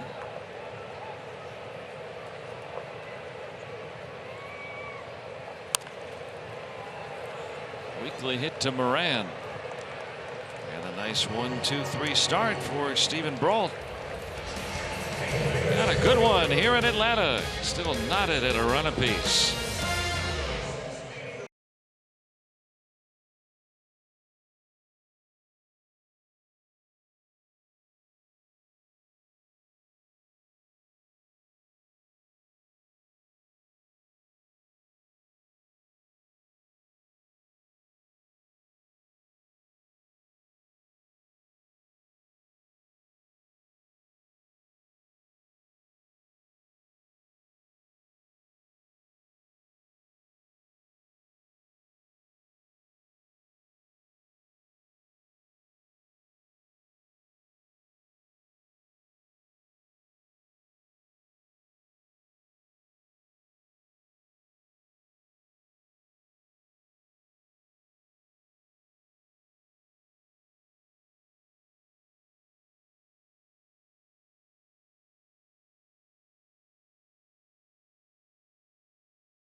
And you know, the Cardinals, chief competitors right there with Chicago. The Brewers also very much in that mix, and you know, the Pirates have kind of moved into that role now too, where you know, they can take a series here from Atlanta. They can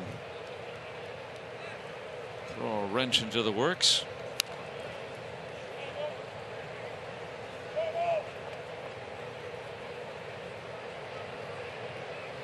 That's the one thing about September baseball. It makes it fun when you're not in it, to play the spoiler role. And the Pirates have been playing really exclusively contenders. This is ending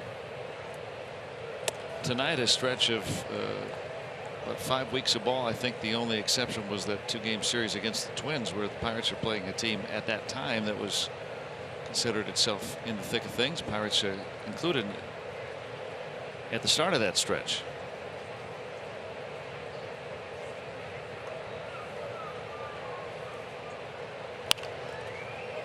sit out. Into that sun field. And a little bloop base hit for Moran, who's got 3 singles today.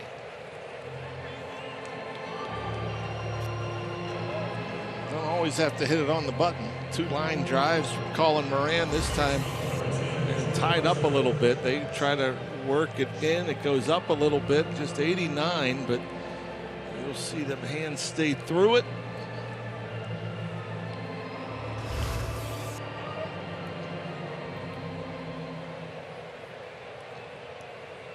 See if we can bring him around. Jordy Mercer made that spectacular play in the field.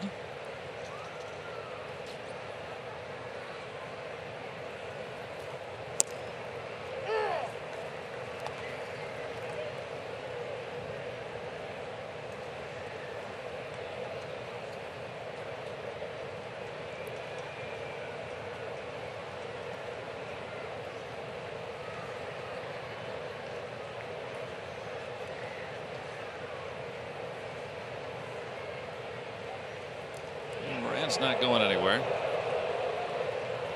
And you have to have a one-way lead against a guy like Tehran when you're not going anywhere. You got to be thinking back to the bag. He has a good move over there. Some will call it a balk move.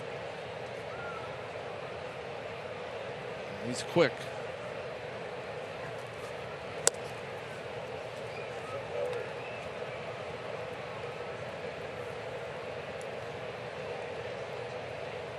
And some activity. Johnny Venters is the left-hander. Dan Winkler, the righty. Joined by bullpen coach Marty Reed down there.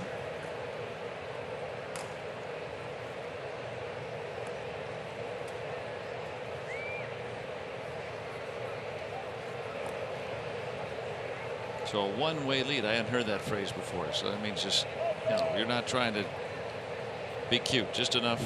Your one-way lead is going back to the bag until the ball's delivered home. That's what I mean by a one-way lead. You're thinking, I'm going back until I'm certain he's going towards home. Now, why does he throw over so much if he's not going to run? That's a good question. I don't. That's where I like. You know, I want my manager or pitching coach to scream, "Throw it to the plate." Maybe just trying to think about what to throw next.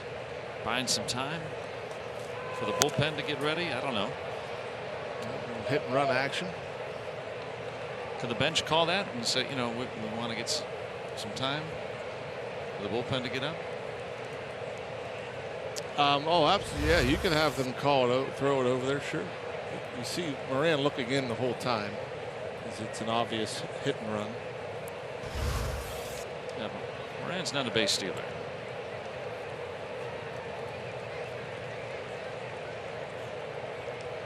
He's not stolen a major league base.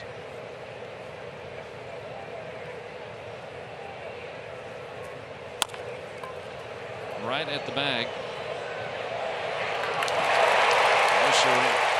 Hustling all the way, but it's still 2.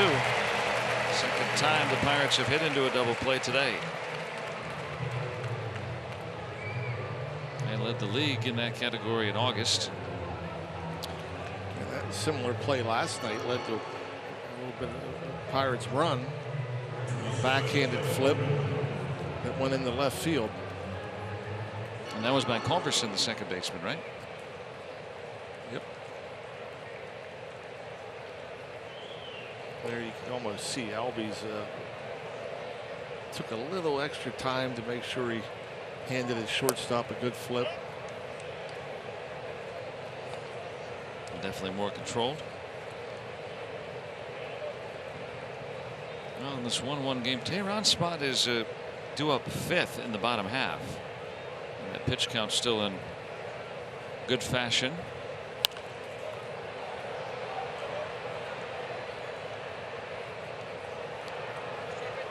Kevin Newman trying to get his bat going in his first time in the major leagues.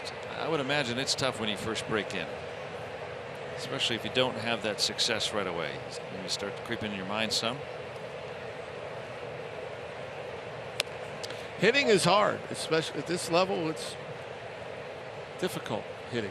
And that's a good point you bring up. When you are struggling at the beginning, the pressure mounts.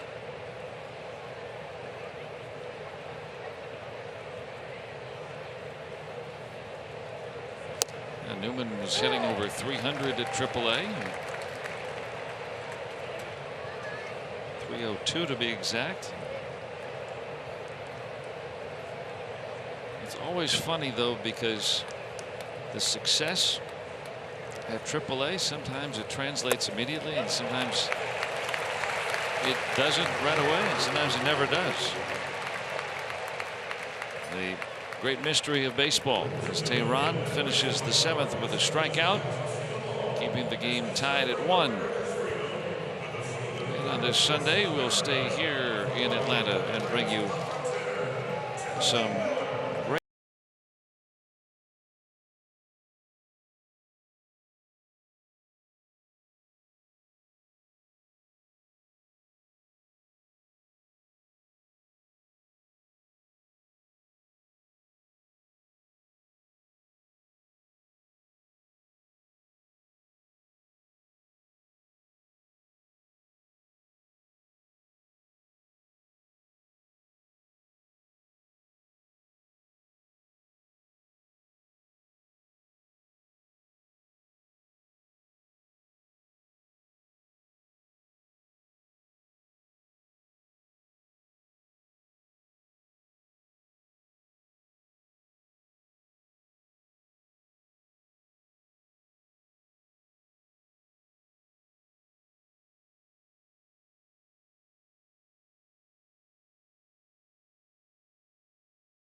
scoreboard shows the Pirates won and the Braves won. Got a good one here this evening from Atlanta. Stephen Brault on in relief of Nick Kingham. 2 pitches in, Ronald Acuna homered, and that's been it for the Braves at the bat.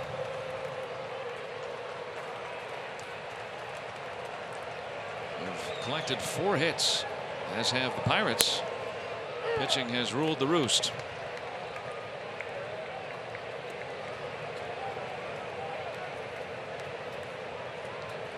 All sent down the side in order in the 6th inning, facing all lefties. He doesn't get that call. Pretty good pitch.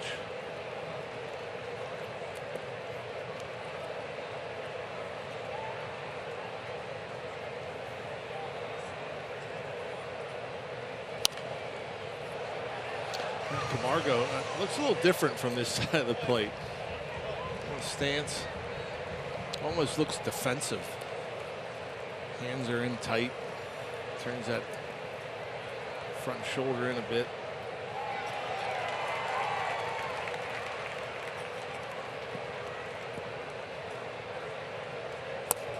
That's really interesting with switch hitters, especially young switch hitters, and to see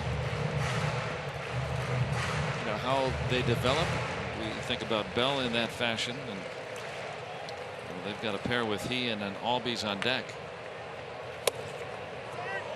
They're getting experience, but they don't always get the physical experience of swinging from that side of the plate as much. Yeah. Sure, it's harder to keep it together on the right side for switch hitters. Stay consistent.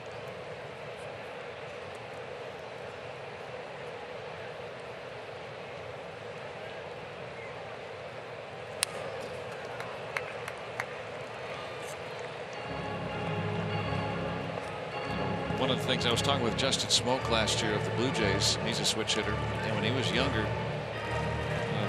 right side is his natural side, so he would do almost all of his work as a left-handed batter, and then that's really what kind of has helped him the last couple of years, rather than just splitting the work, to each their own. Yeah, I'm sure they. Yeah, who knows? I'm sure some are different. And as you enjoy a Miller Lite, look forward to the whole true moment later in tonight's game. And Bell basically splits his work, for instance. That works for him. That's what he likes to do.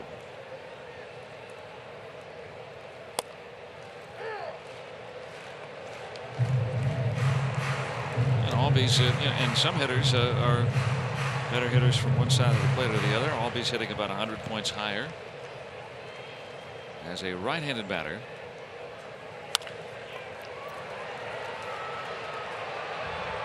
Doesn't make anything easy with those good 2 feet he's got.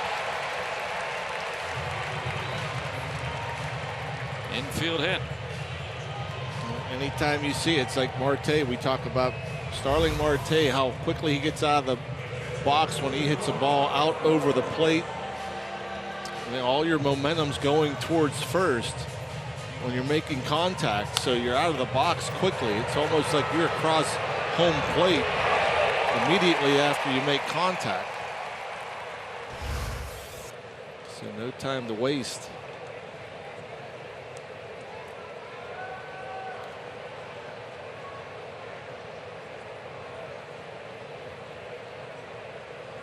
Tyler Flowers.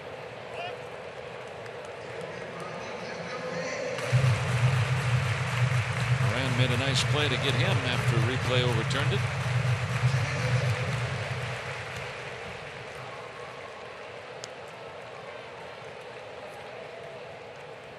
Albies has stolen a dozen bases.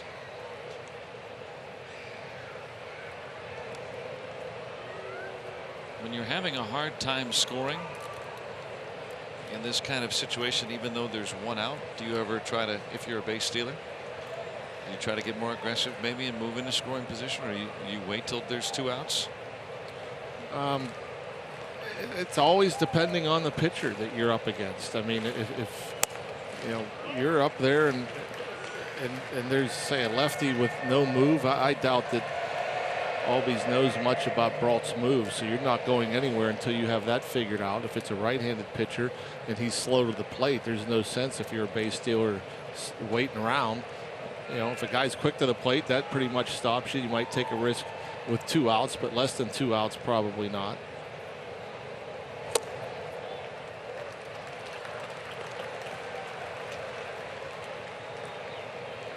The Braves have not had many base runners. Dansby Swanson, one of them. He singled his last time up. Waiting on deck.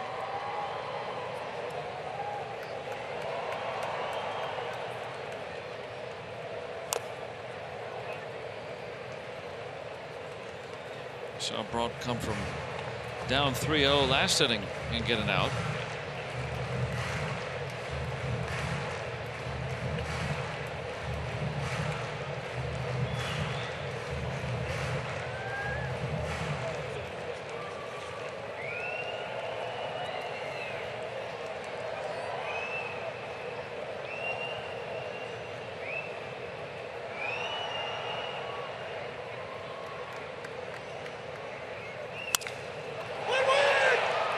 One, and Albies gets back.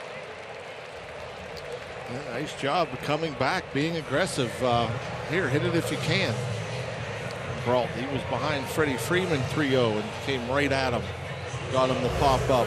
Gets behind Flowers, comes right at him. Ties him up on the 3-1 fastball. Crossover, he's quick enough to get back. Also helped the ball wasn't hit all that hard. Gave him a little more time. So now Brault will have to face Swanson. We talk about, that decision to come in on 3-1. Brault credits Stan Kiles, the pitching coach at Indianapolis. He went down there and for about 2.5 weeks. And Kiles reinstilled the confidence in him that, hey, your stuff plays. His fastball, is by far to me his best pitch. It gets on guys. It plays harder than the 33 or 93, 94 miles per hour. It registers. Gets through Mercer. Albies will streak to third, and Swanson is in at second, and the Braves minting a 2-out rally after that ball got through the shortstop.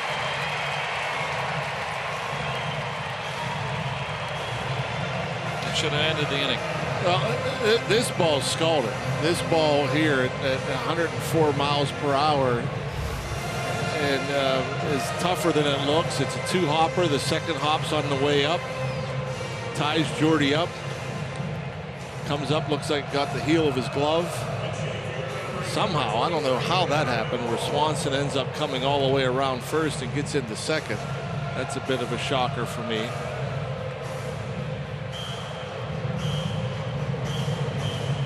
Frazier comes up, gets rid of it right away, maybe, but still, that's pretty good hustle from Swanson. He sees that get by, he's thinking 2 all the way. And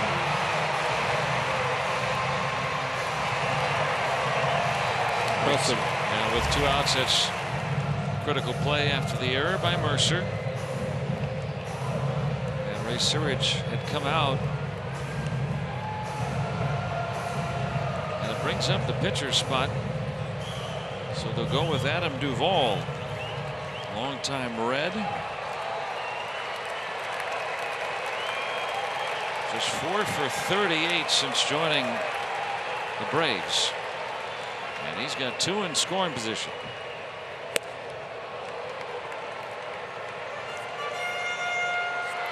So Teheran done after 7.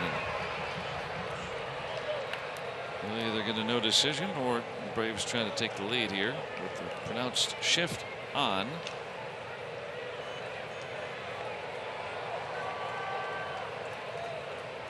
Can Brault make some big pitches here under duress?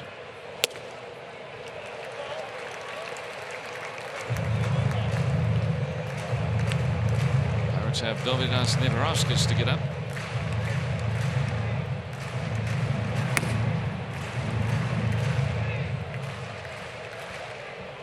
Teheran done after 7 strong.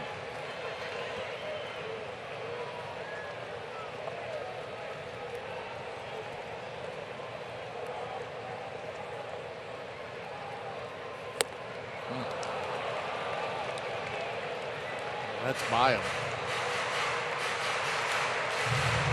Yeah, that's 2 fastballs up, and yeah, he had 2 swings he took nowhere near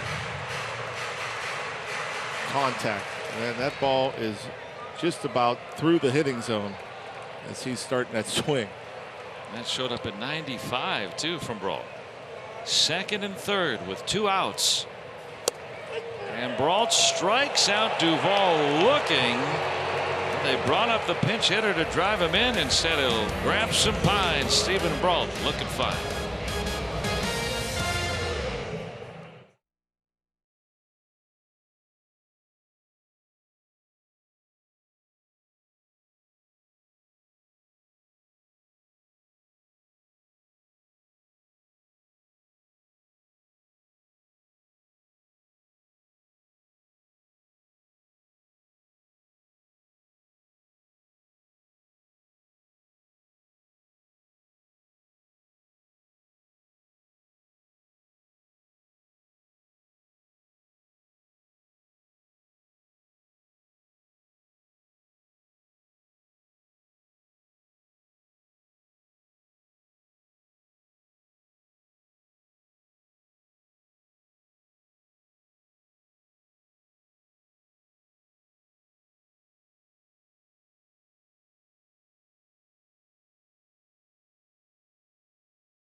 Is brought to you by the Chevy Silverado and your Western PA Chevy dealers. And by Levin's, the official furniture and mattress supplier to the Pittsburgh Pirates. For the best quality, service, and value, shop Levin's. Let's go Bucks! Stephen Brault making some big pitches to keep this game tied at 1. The 8th inning coming up. Sun setting, but not on the Pirates' hopes, thanks to the left arm of Brault.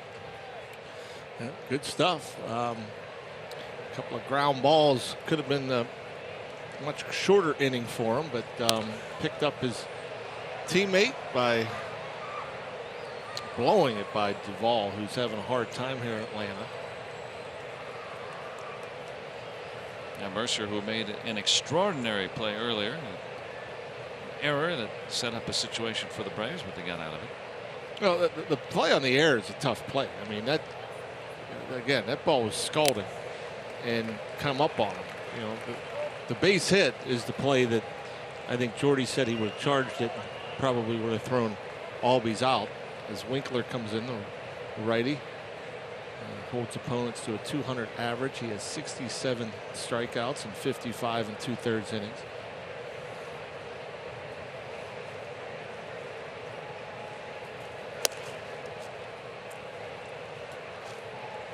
Stallings and then Osuna, who came in on a double switch earlier. Marte due up third. There's Jose. Had a fine year at AAA this year.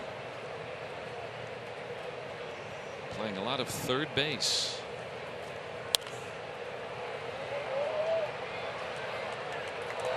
Pirates will use him over there time to time this September. He's looked good over there too from the reports. Yeah, lefty starter on Tuesday. I think he's going to definitely be in the starting lineup Tuesday. And maybe at third base, right? Because Colin Moran, don't often see him start against lefties. Stallings sends a base hit through the middle. Yeah, Winkler, you could say he's unhappy with that pitch. He said it was a stupid pitch. And maybe the pitch wasn't stupid. The location certainly was when you get 2 strikes and you leave it right there. An 81 slider down the middle. But still, I mean, credit Jacob Stallings. He stayed on it. Just because it's down the middle doesn't mean you get results. Good swing. And Osuna Hit .321 at Indianapolis this year. Slugged just under 500. But you're starting to talk about, big boy country once you get 500 and above.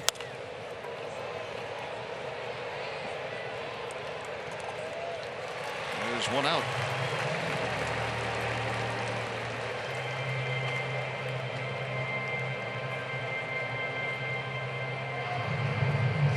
Winkler is not a flamethrower. 93, 94 miles per hour, but he'll throw a bunch of cutters. He likes to throw that cutter away to righties. Run it in on lefties.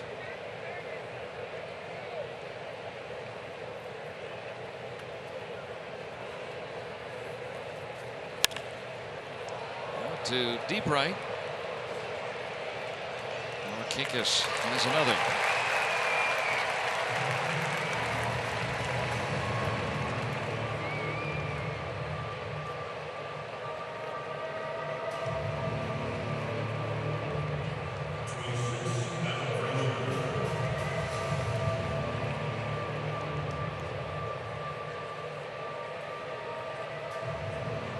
And Flowers will want to come out.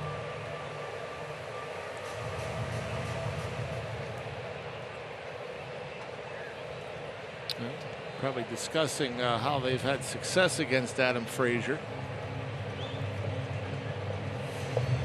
Johnny Venters, the left-hander. Never mind, they're just wasting time to get him ready. Lefties hit Winkler a good bit better. And since they had Venters up earlier, they will go to him here. So a pitching change in Atlanta in a 1-1 game in the 8th. Venters coming on for the Braves.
Coming out and join us on Saturday, the Pirates will host the Marlins, a special 1:05 game time. The first 20,000 fans take home this Felipe Vasquez bobblehead, courtesy of Rivendell Farms. Go to pirates.com/bobbleheads for your tickets.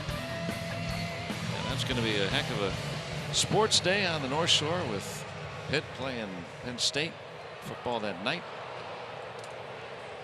Doubleheader. Starting off with the Buccos, and here facing Johnny Venters. Good numbers for Venters. 3-1, 236. Opponents only hit him 208. He's only allowed one homer.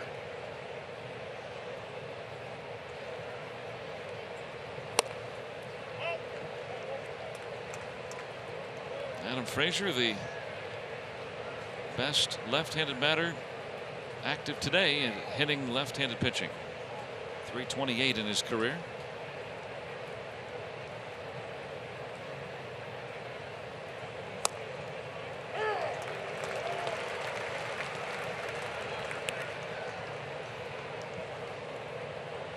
So the move to bring in a lefty is more to, I guess, play off of Venters' strength than say Frazier's, because that he seemed to negate that his entire career. Typically, when you bring in a lefty, and the success a lefty has against the lefty is the breaking ball that runs away. But Venters throws a ton of fastballs. I mean, more so for Polanco on deck, probably.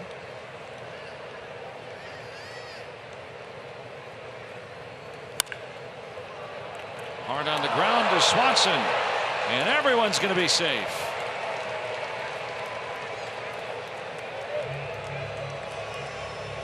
And Frazier will reach after the error by Swanson. Yeah, just coming at him with fastballs, just misses up, doesn't get a call, comes right down the middle. Two-seamer running on that inside edge, and then he stays on a pretty good fastball at 94. And much like the ground ball that Mercer couldn't field, hit by Swanson, Frazier's hard grounder comes up. That second hop eats him up. Chuck Hernandez, the pitching coach, out.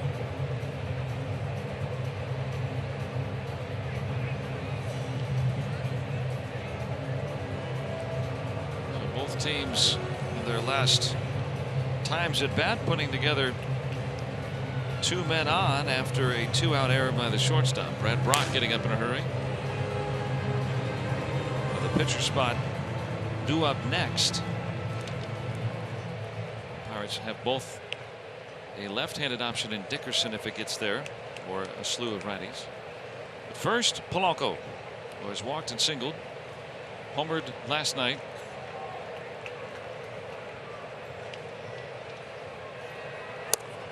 He still hangs in there against lefties, but certainly does better overall against righties.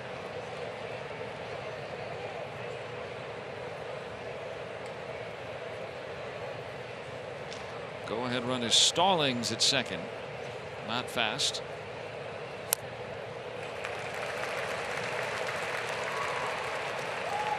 Yeah, he doesn't mess around, Venters. It's, you know, fastball that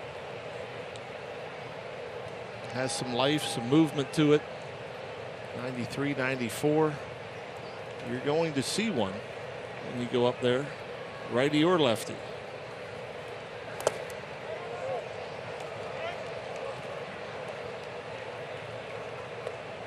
Good stop by Flowers.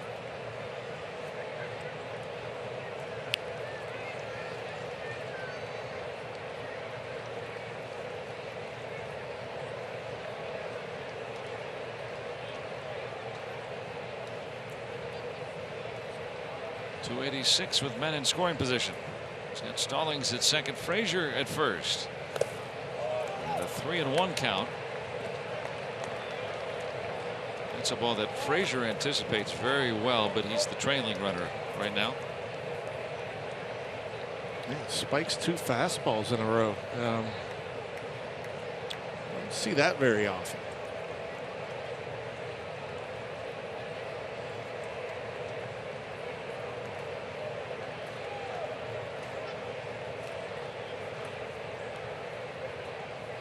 Can Polanco put the Pirates in the lead?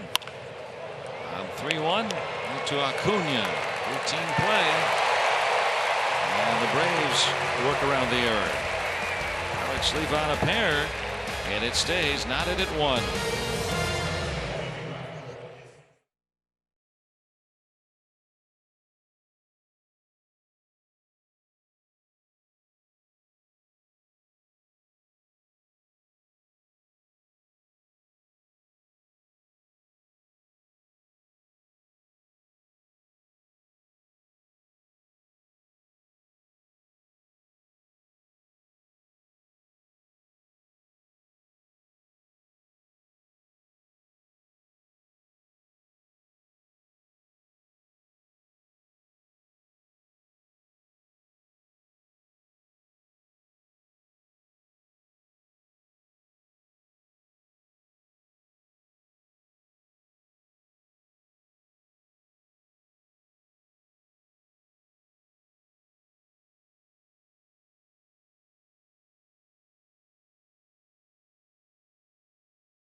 Brought to you by T-Mobile, and Colin Moran today doing it at the plate and in the field. Driving in the Pirates' run. And he's 3 for 3 today with 3 singles. He makes this nice play that ended up going as an out after replay.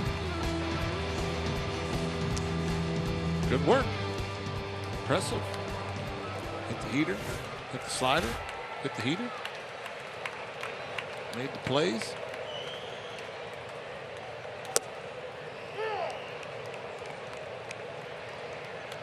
Braves run coming across off the bat of Ronald Acuna today.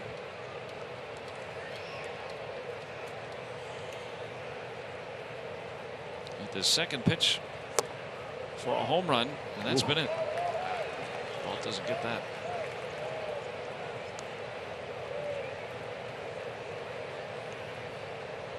And robbed of a hit on an extraordinary play by Mercer in the 5th inning. That would have brought home the go-ahead run most assuredly in that inning. See here now, talked about it earlier, how he hit that fastball up and in for a homer. Right now, you can go in on him. You can go in above, thigh and above, you'll lock him up with Brault's fastball. Get it on the plate. Now, maybe not. After showing him velocity, I'd go back to away. But that would have been the first fastball he saw from Brault.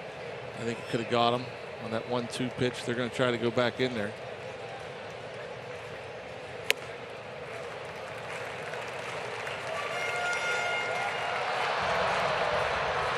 Now we know Steven Brault. He rarely goes soft behind the count, but with 3-2 count, Stallings calls slider, and Acuna gets another hit.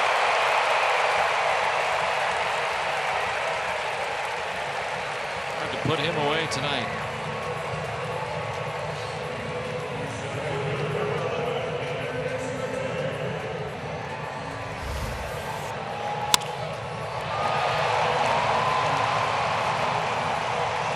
He's thinking, if I could have got one of those 1-2 or 2-2 fastball in the strike zone, I think he would have got him. And the speedster aboard to start this 8th inning. Bunt. Playing for 1. And Enciarte runs well too, so I mean, if he puts it in a good spot, he could cause some stress. Especially if he gets a good one down on the right side. There shouldn't be any problem if he hits it to the left side, because Moran has to be charging.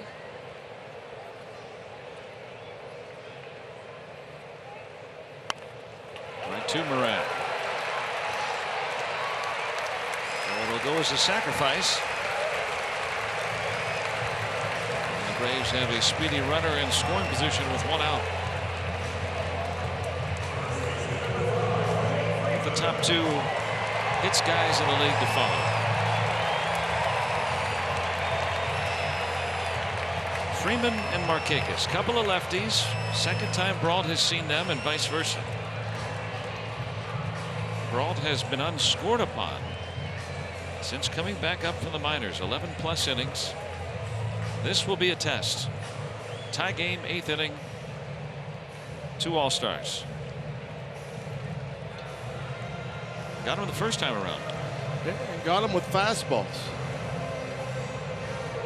And got some late swings. And if you're going to change from that, and you don't want to show him fastballs again, especially Freeman, I don't want to leave this slider in the zone.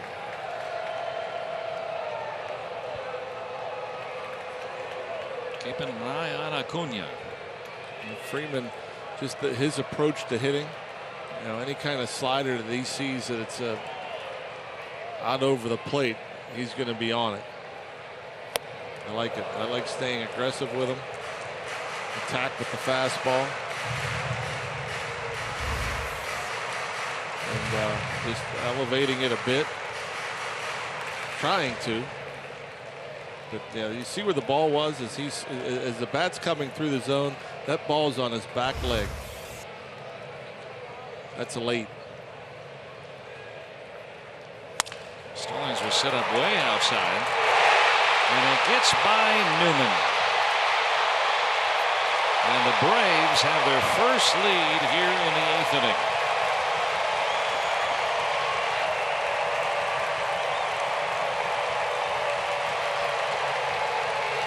It'll be an error on the rookie.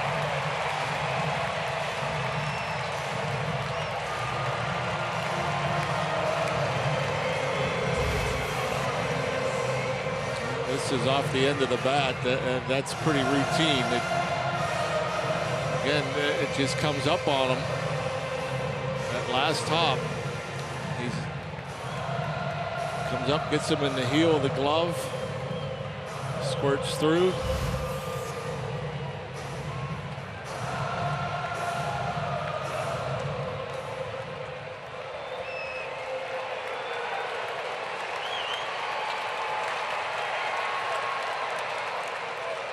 Freeman aboard instead of a second out recorded and a runner at third.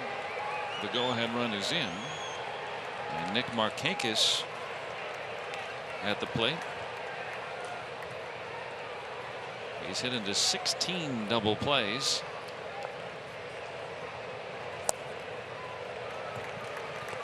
Trying to keep it a one-run game to go to the 9th. Does playing second base versus shortstop mean anything for Newman on a ball like that? He's still new at second base in his career. In a sense it does, because at second base you're afforded more time, so you're more likely to stay back. At short you're more likely to go after it. So let's just say if you're at short because you have the throw, plus you want to get momentum behind your throw, if you start in on that ball, you get it on the second hop. Okay, so that would be the only difference is you know, you're more likely to charge from short, and so you're going to catch that ball further out in front of you. That little third hop is the one that got him because he was sitting back. Now, part of the adjustment that he's made, never played second until this year down at AAA. You know, and I mean, you have a short throw. I mean, I know he doesn't play a whole bunch. He's more of a shortstop, but like, yeah, anytime you can get moving towards the ball, it's going to help you read a hop, in my opinion. And so, you know, if you're coming towards the ball and moving towards the ball, you can always break down when you see the hop is in your favor. The hop's you're gonna catch it at the top or on its way down. But you know, he had to go a little bit to his right also. You know, but that's the biggest thing for shortstop. We saw that with Mercer. A lot of times we'll see him come and get balls. Clint Barmas before him comes and gets balls. When you're charging balls, you know, you're reading the hop, plus you're gaining momentum. You're more likely to get a short hop or the longer hop than the in-between hop. When you sit back, it's harder to get momentum, and so you kind of get stuck in between. And you know, and every infielder knows it. When they see that ball bounce 3 or 4 feet in front of them, it's almost like, boy, if this isn't true, you know, I can get handcuffed. And so, you know, if your feet's going, you can reach out there with your glove hand and shorten it. And that, you know, it's interesting because we talked about this. Bob came over and we were watching you know, Lucas Duda and Ron Washington work on some drills at first base. And the interesting thing about it was he was instructing Duda to catch all the balls with one hand. Okay, you know, young kids are all use 2 hands. At this level, by using one hand, what that allows you to do is go get the ball, reach out in front. You can reach out, you know, a couple more feet in front of you, which a lot of times saves you that in-between hop, gets you that short hop instead of the in-between hop. And plus, if you're going one hand, you're more likely to be moving than standing still. So for Newman and the Pirates, Johan Camargo after the walk. 2 on with 1 out, a run in the 8th. And 2 strikes on the switch hitter.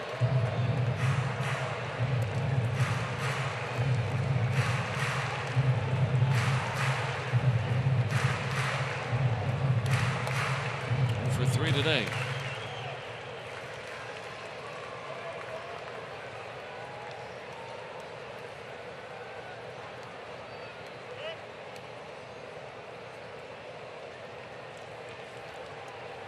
It was an 8th inning last night where the Braves took the lead for the first time.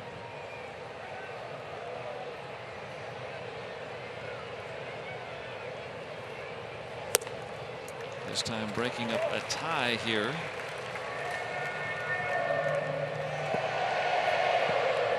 Ball came on in relief of Nick Kingham, who gave up 1 run over 5 innings in a spot start today.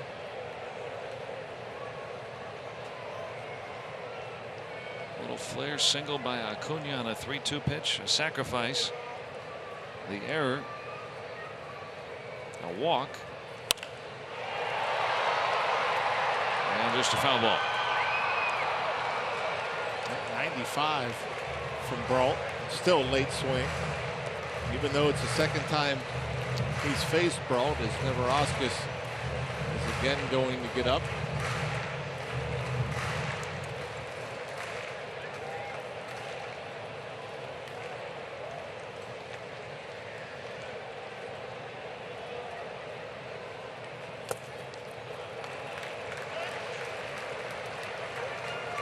Evens the count at 2-2 on Brault's 50th pitch of the night.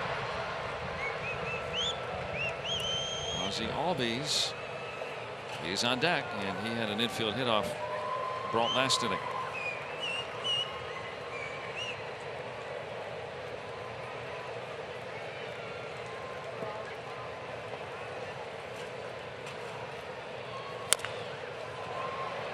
Get one of those at somebody. Camargo has hit into 11 double plays.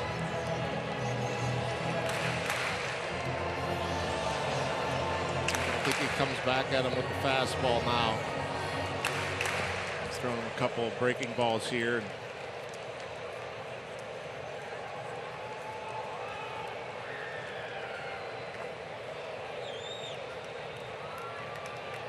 Acuna scoring the go-ahead run here in the 8th. And again late.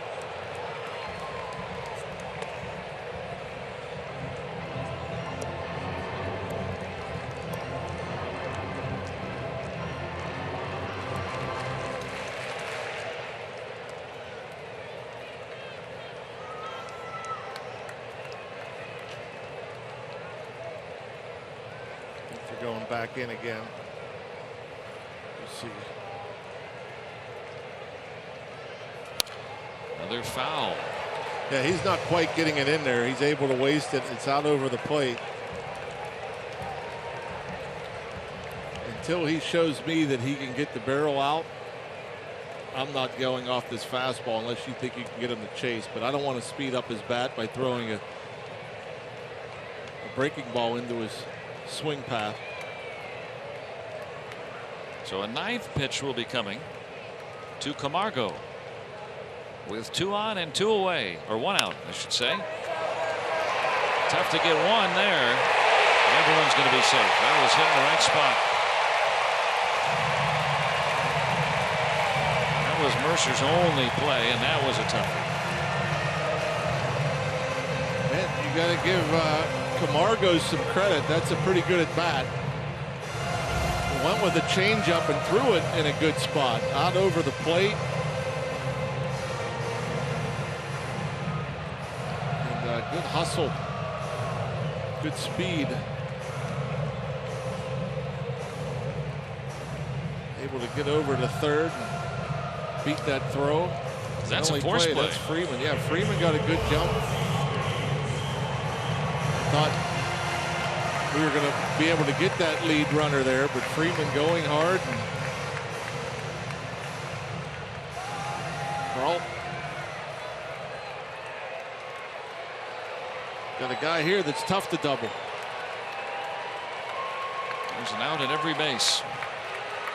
They're loaded in this 1-run affair here in the 8th.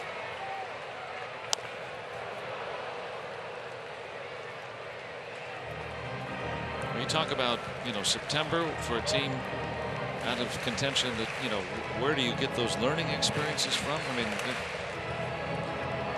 Pirates are not giving up on Stephen Brault as a starting pitcher. If they have a need, he could be a starter again. If not, there's certainly a key part of the bullpen to start the season. These are the kind of situations, you know, he's tiring here. Can he pitch out of it against a good lineup?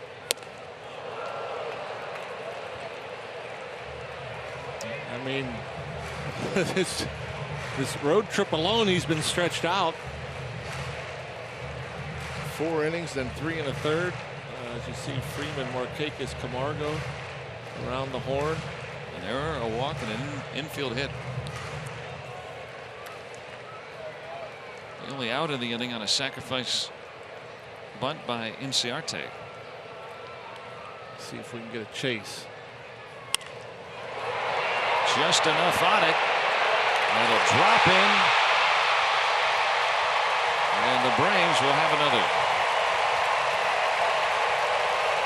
Nothing hard hit in the inning. All in the right spots. And yeah, you want to talk about, sometimes we talk about command, whether it's command in the zone or command out of the zone. This has to be out of the zone. He throws it in the zone. And you know, if he throws it above the letters, good chance you get the swing and miss you're looking for. And throwing that belt high, even though he doesn't hit it hard, he's able to hit it. You know, definitely looking for the strikeout there was Brault and Stallings, and just didn't throw it high enough. But another great outing from Stephen Brault, though. I mean, man, just an ugly inning for him. A couple ugly innings for him. Neverovsky's coming on.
Placed hits here in this 8th inning have given the Braves the lead.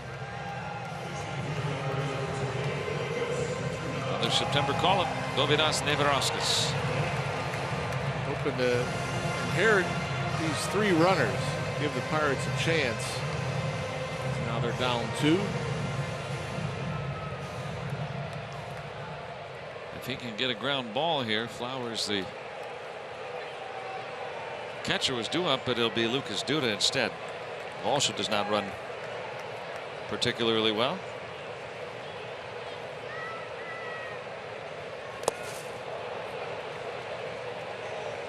Duda was thinking of one thing. Sure, he got the scouting report that Neverovskis throws hard to gear up. So predetermined that he was going to get a fastball.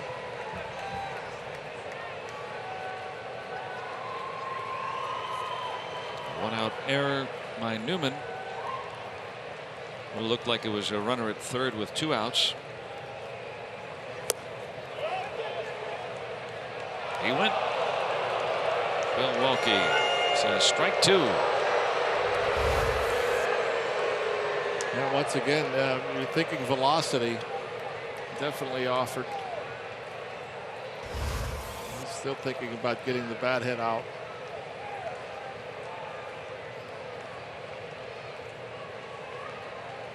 Former Met and Royal.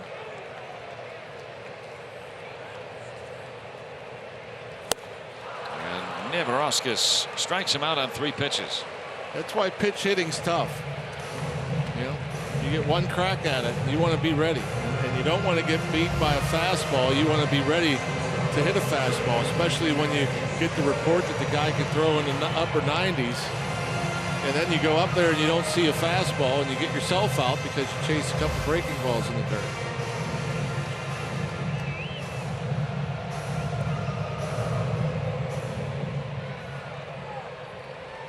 So 2 outs.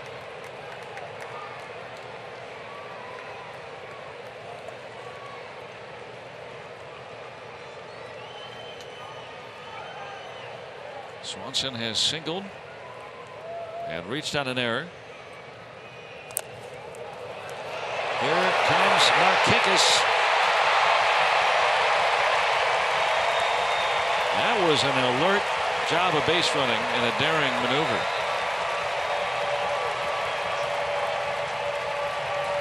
Yeah, and you can't fault Jacob Stallings. I mean, it's one thing to be ready and anticipate a ball in the dirt like the breaking balls. So you go and try to block a 99-mile-per-hour fastball in the dirt. I mean, you just don't have time. You know, he did a nice job of blocking a couple of sliders, but that fastball, I mean, you're just hoping to pick it. And if you pick it, you keep it, or if you don't pick it, keep it in front. Well, he kept it in front, but unfortunately, it hit the shin guard and bounced too far away. The most likely guy to go is the guy from first into second, right? The farthest throw. And he's still at first in Albies. Everybody else moved up. Go figure. Yeah.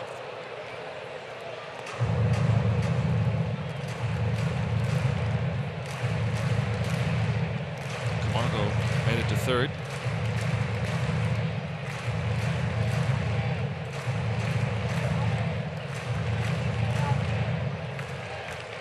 Four to 1, and for the second straight night, Atlanta in the 8th inning, putting up a crooked number. Albies will make up for that and put a stolen base in his ledger as well.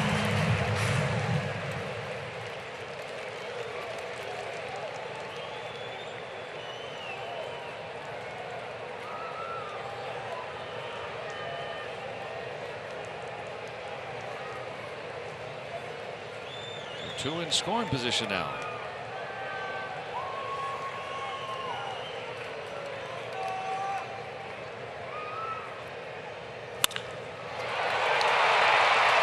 Mercer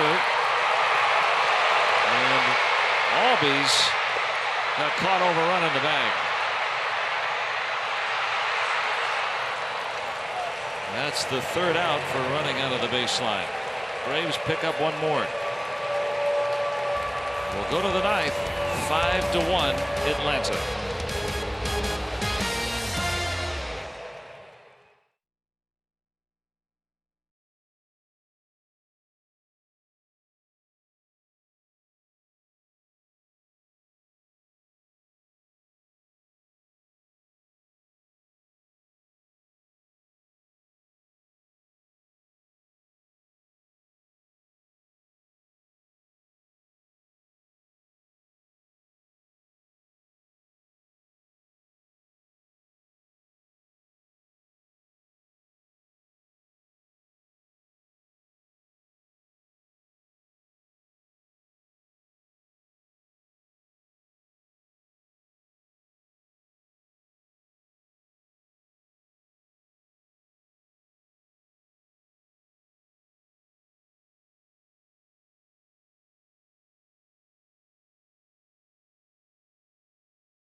5-1. And coming up tomorrow, Labor Day, and the Pirates back home hosting the Cincinnati Reds. And the pregame show begins at 1 o'clock. Presented to you by WB Mason. Kurt Suzuki now in to catch. And Pablo Reyes will make his major league debut. He gets to face Brandon Brock coming on here in the ninth. 2-4 record, a 3.78 ERA.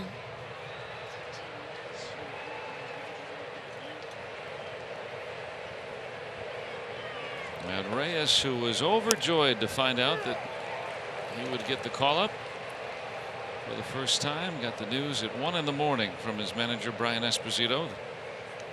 And a phone call. Hey, you ready to go? He said, go where? Sends one out to Acuna. And Reyes forevermore is a major leaguer. Yeah, pretty good cut. Too much launch angle. And probably a heart wanting to come out through his chest, right? Yeah, he gets a fastball out over the plate. Oh, he cranks it up. Just got under it. Didn't quite get extended.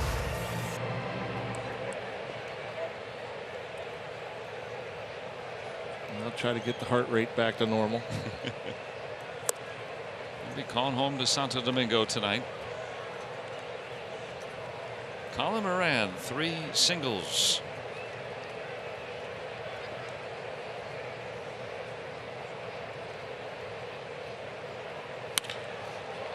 That one driven.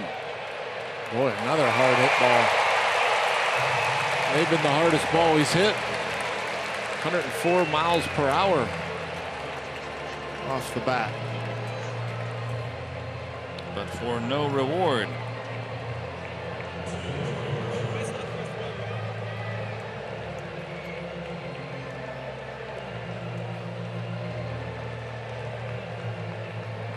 And the Pirates down to their last out. Mercer made an extraordinary play earlier tonight in the field.